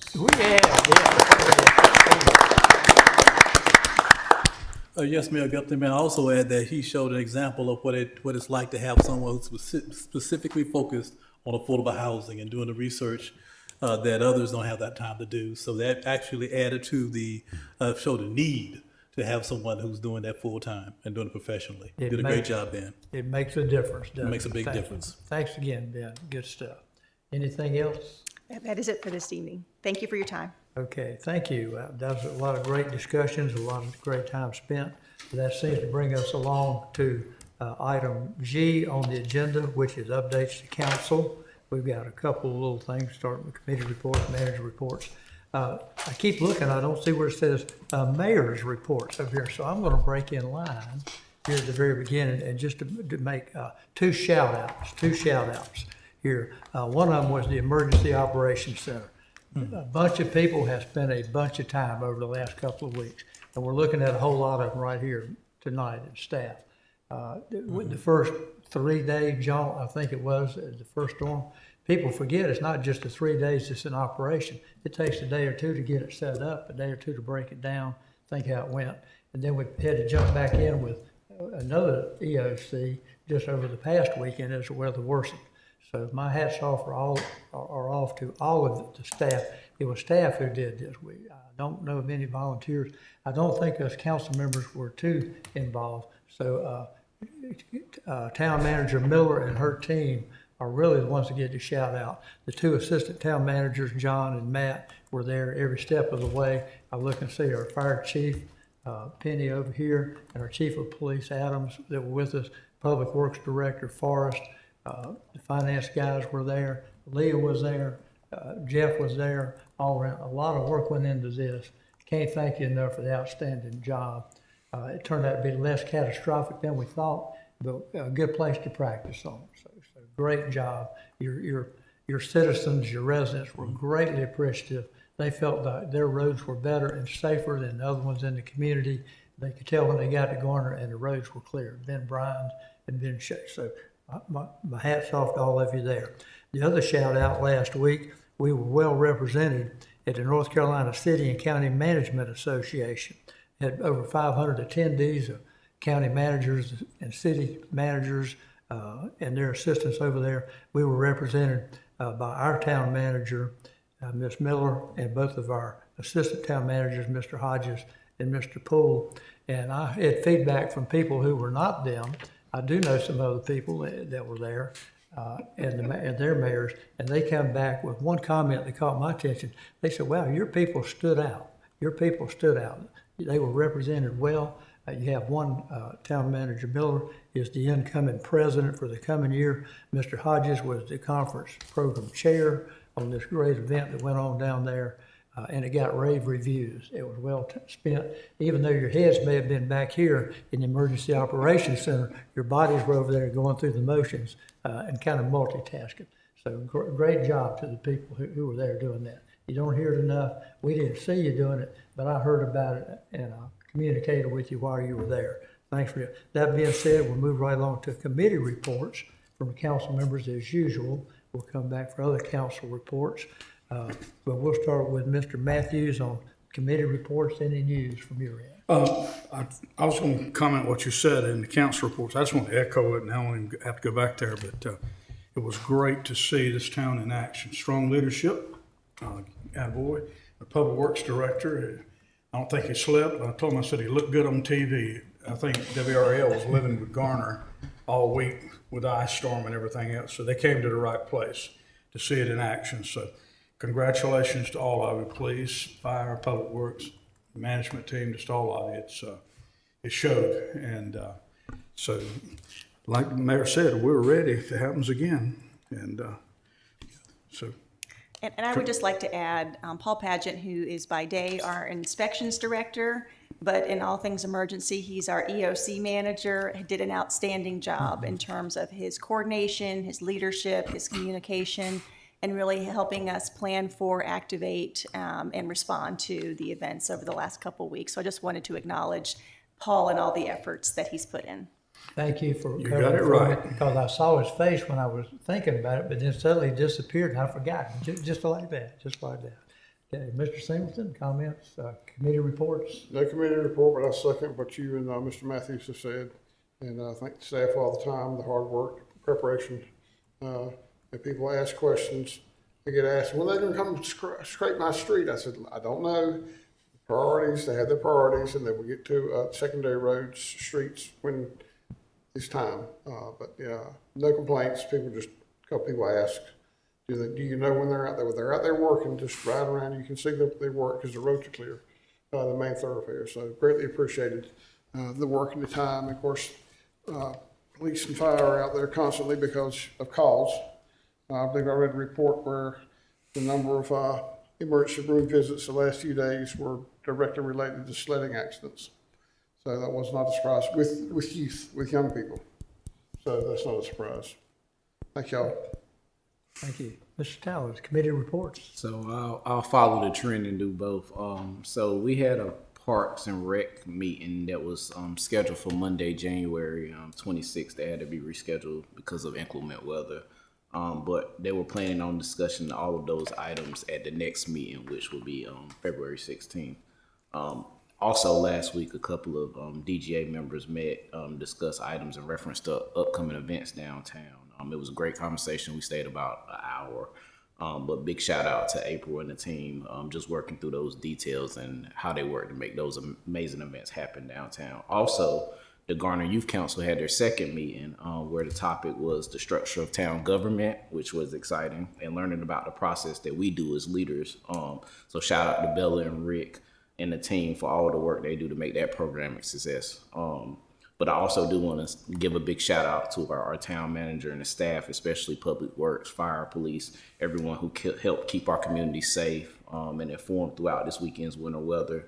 The council via email was very well updated, which allowed us to respond quickly as we got questions that came in, because that coordination really does matter, especially informing the public.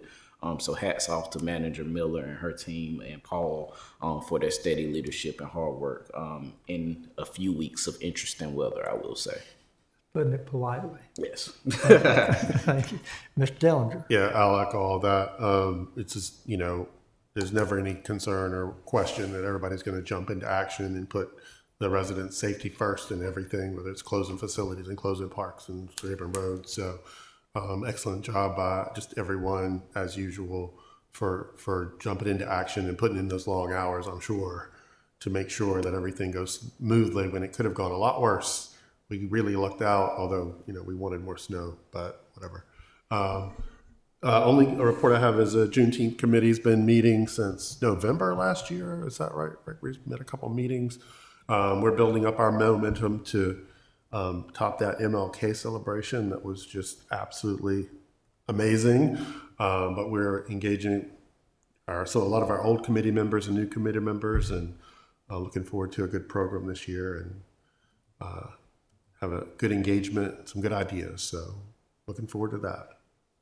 Thank you, Mr. Vance. I have no committee report, but I also would like to give a personal thanks out to the town manager Miller for being in that EOC, along with the entire staff for everything that was done. Outstanding leadership and the dedication during this period was just great. The communication, I just can't say enough about it. It was tremendous, and everything was on top.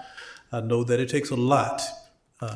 Bringing back my old military days with working in the EOC, it takes a lot to pull the information together and to get it out in a concise form to communicate a clear message to your audience. So thank you all for all your hard work and everything you've done.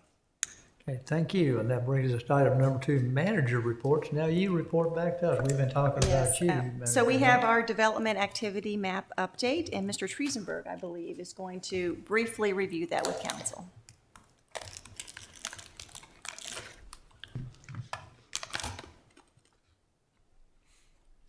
Good evening, Mayor, council members. Yes, it's been a couple of months since we've had an update on this. We didn't have a work session in December, and the January one got delayed here till tonight. So we do have a few things that have popped up on the map, and so I'll briefly go over those. The first two in your report, I will note, are applications in progress. So they have not been formally submitted yet as a project in the system. But the first one is a proposal for a Primrose School daycare facility to be located. Here's our very well-known Bryan Road White Oak intersection. The apartments off of Salt Hill Road. So this would be on the parcels just opposite. We had the approval for the self-storage facility right here in this location. I would expect that this one will be coming in as a Tier 2 rezoning. So it will have they do have a sketch plan, which I'll bring up here. Again, this is very early.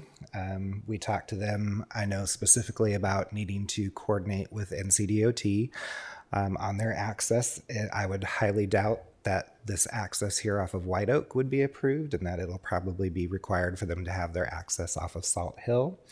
But you see generally here just kind of the concept with the school in the middle, the recreation playground facilities, play field, and parking associated with it. Again, very early, so do expect this to change over time, but they are very interested in pursuing this site.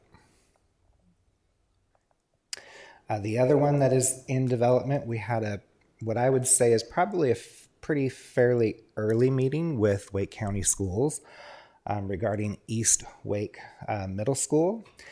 You may recall that they acquired some adjacent property here. It's a very tightly constrained school site currently, but they almost doubled their acreage by working with Mr. Juergen to get the balance of the property. The balance of the property is currently zoned industrial, so they will be coming in for a rezoning.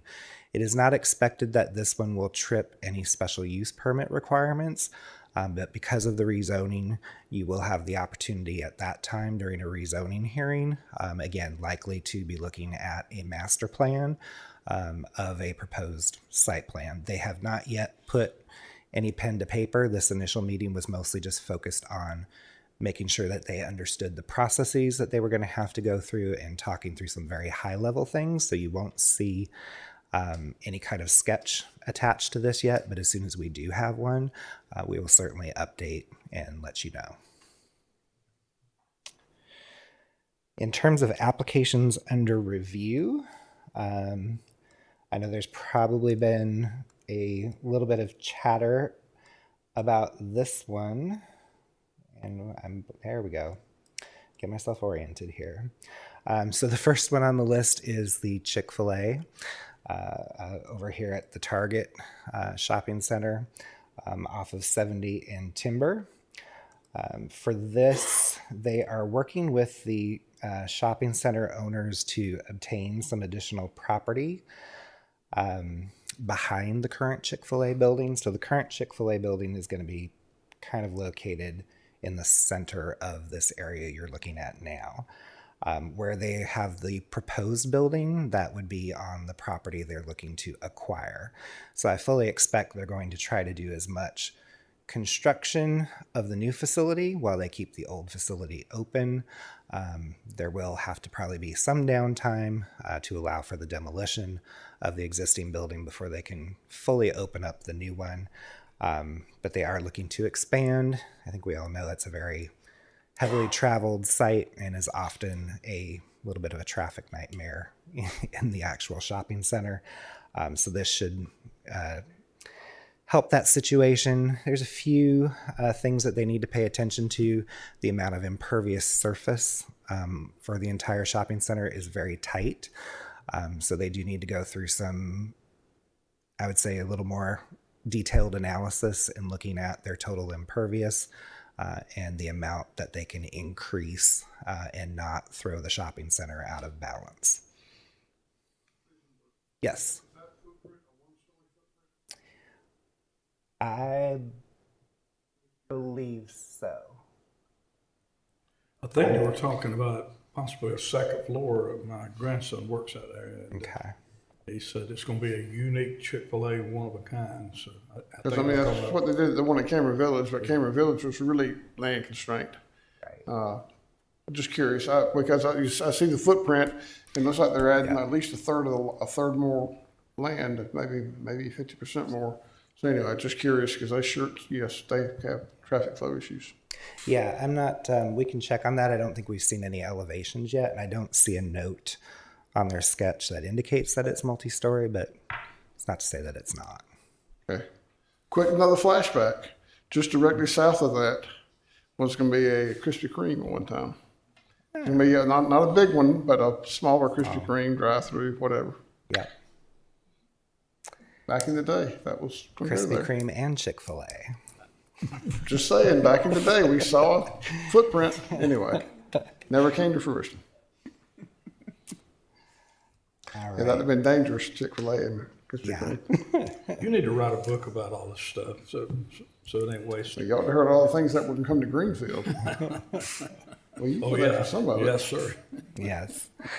The next two projects are out over in the Auburn area, and I suspect that they are probably in John's queue, perhaps, for potential meetings, pre-development meetings with council. They are in review, but very early in review. The first one here is titled The Village at Big Branch. This is on the corner of East Garner Road and Auburn Church Road, so the northwest corner. Not backing up directly to the quarry, but just about. There's a little bit of property in between. This is a project that is looking at a mixed bag of residential. They apparently are aware of our discussions about the R8 district. And seem to be aware of the current proposal, perhaps of the minimum density requirement, because they do have a commitment to a minimum of 4 dwelling units per acre as part of that. But at this point in time, they are envisioning a mix of single family, which are 60-foot wide lots, duplexes on 80-foot wide lots, and townhomes.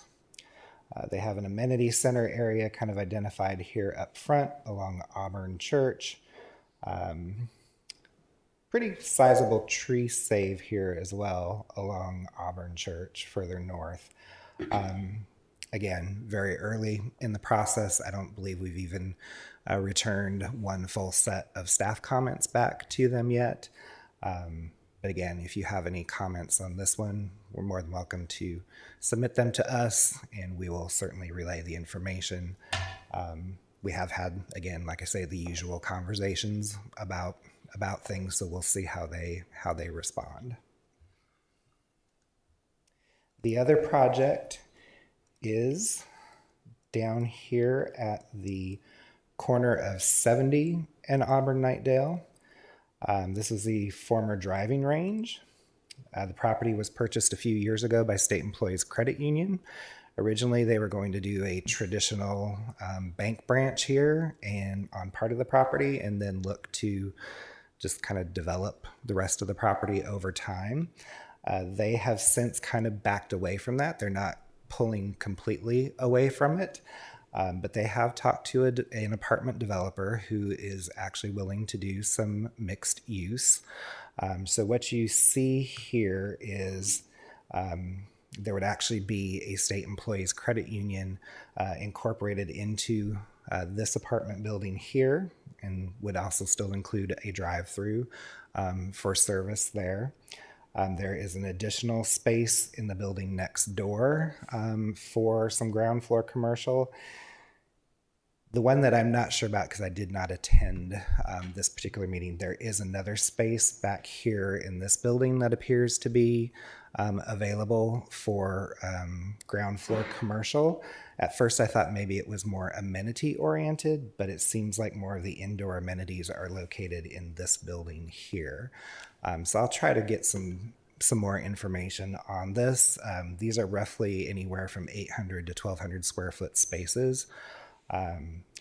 But they did not shy away when we told them at the very beginning that we were looking for some integrated mixed use. I wouldn't say that it's a lot, but it's definitely a step in that direction. So again, would definitely encourage you, if they're in the queue for your meetings and you would like to provide them with some feedback and input, please take advantage of that opportunity. Mr. Trusenberg, Yes. the house, I believe there is on the National Historic Register, is that correct? It is. So that Yes. land has to stay like it is? Correct. With the house, okay. Yeah. Thank you. The last two, just very briefly, I'll highlight these. They're not super exciting to look at in terms of the plans, but it is exciting to see the progress of Wake County with the Swift Creek Greenway plans. So they have submitted site plan applications to us for 2 trailheads. So the first one here is located along 401, directly across from the Swift Creek Apartments. This one is a little more activity oriented. It certainly is a traditional trailhead. It has the parking, it has the bike rack, parking spaces, but it does have a picnic area, some playground dedicated areas and equipment, and what looks to be bathroom maintenance type buildings here. So here's kind of the proposed greenway path, the direct access off of the Van Dora Springs extension, and again, the parking and associated facilities.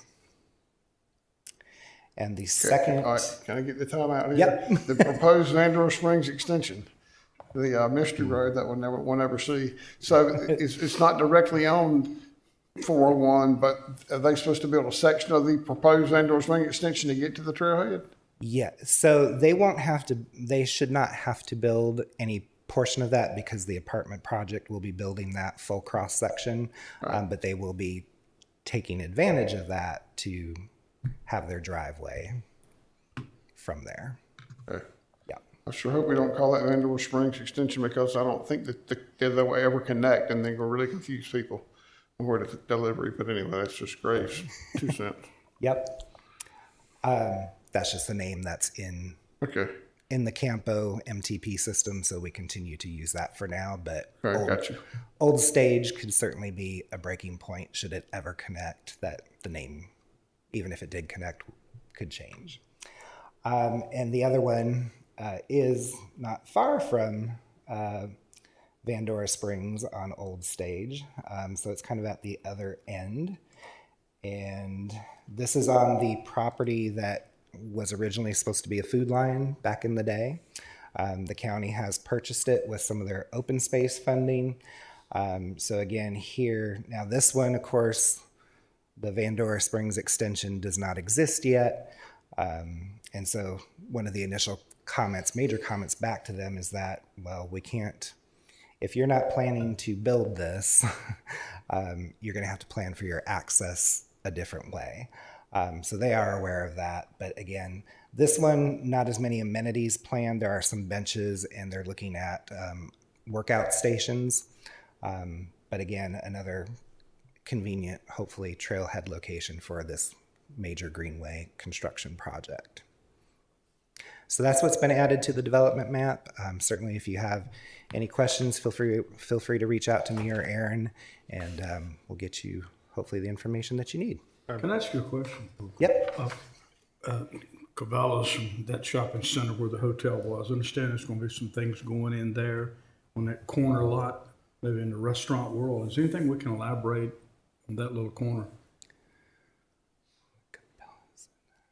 Jeff, the old former hotel site, yes, I think is where Mr. Matthews yes. is So talking there's a about. Bank of America, and I think some kind of restaurant in the third space. They created 3 lots out of that former hotel site, and I know we have a restaurant and the bank, and I'm not sure if we have the third a user for the third one yet. Have they named the restaurant yet, or it's just to be announced? Yeah. Okay. One of them is a sit-down restaurant. I believe so. Yeah. I think your site plan shows all three buildings, Jeff, if you Oh, does it? do it. Yeah, they did submit something early that showed a concept, but then we've been getting individual plans for each parcel. Two comments. One, I saw something at the Vandora Springs Timber Drive intersection. There's like a commercial grocery or something. And there's like this huge wet pond on the site plan. And I'm thinking about like the Quality Oil project where they were able to integrate that underground. Can you open up that site plan? Yep. It seems like a lot of wasted space. It's not only cool to have it on that corner, but it seems like a disproportionate amount of that property that is being used for it. So that'd be the feedback I'd have to immediately is, can you have larger footprint or, do something, because it's just not really efficient use. The other one is the one to the north of the Greenway access on Vandora and Old Stage, those apartments. I'll tell you right now, I'll never vote for that project with those townhomes like sitting right on Old Stage like that.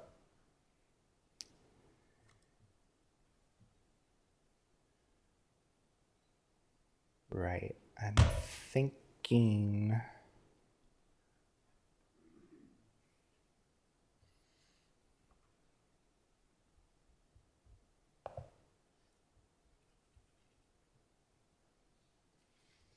I'll need to check on this one. I'm not sure if this is potentially a by right or if it needs a rezoning. If it needs a rezoning, yeah. I still have people talk about what happened on Old Stage before, and now imagine coming down Vandora, hitting Old Stage, and then seeing the back of some townhomes. So we'll see. Do you know it? Yeah, find out what that is, because that site plan was. See, I don't see the zoning on that map. I mean, that just. Yeah, I can find out for sure and let you know. All right, thank you. On the other one, I will say I do recall us having conversations with that developer about the stormwater, and I think they were already kind of weighing that possibility, depending on particularly how much parking they really That's needed. kind of what I thought would be So yeah, it kind of comes balance down to that. Do I need more parking? Is it worth the cost? Is that something that if they came, is that going to come for rezoning, or is it already zoned? No, that one is zoned to NMX already, so that is just a site plan. Is that the type of thing where like a parking exception could be made or something if they needed?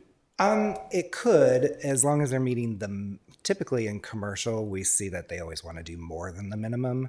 But if they're having trouble meeting the minimums, we would still accept a parking study, but those are typically harder than apartments to prove, just because one of their buildings is completely flex space. So are they going to have a salon, or are they going to have a restaurant? It gets a little harder in those cases. All right, thank you. Mm-hmm. All right. Thank you. All right, thank you very much. Always fascinating. I believe, was there anything else on the manager's reports? Those are all the reports this evening. Okay, and that takes us to attorney reports. Thank you, Mr. Mayor. I am pleased to introduce you to our new Assistant Town Attorney, Diamond Spain, who's in the rear of the chambers. She comes to us from private practice, as well as being an instructor at the Fayetteville Technical Community College in the Paralegal Studies program. So looking forward to increasing our connections with potential paralegal students in the future. So we've put her to work in the week that she's been here, and we're very pleased to have her join our legal team. Well, welcome aboard. Glad to have you. Okay, anything else from your end? No. And that brings us to council reports. We had the committee reports. Let's start back over with Mr. Vance and see if there's any other council report. No council report. Mr. Dellinger? Nothing to report. Mr. Stallings? No report. Singleton? Nothing, no, sir. Mr. Matthews? Well, that being the case, that kind of completes our regular session, and I believe that we have a closed session on the agenda this evening. Mr. Attorney, would you give us the details on that and the proper motion to make? Yes, town attorney is requesting a closed session pursuant to North Carolina General Statutes, Section 143-318.11A3, to consult with the town attorney to preserve the attorney-client privilege. So moved. Okay, we have a motion by Mr. Stallings. Is there a second? Second. Second by Mr. Matthews. If there's no discussion, I'll ask for a voice vote. All council members in favor of moving to the closed session, please signify by saying aye. Aye. Any opposed by nay? Hearing none, we will move to a closed session, and we will return when completed and go back to an open session. Thank you. Let's see if we get in there in about 5 minutes.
And we return to the open session from the closed session.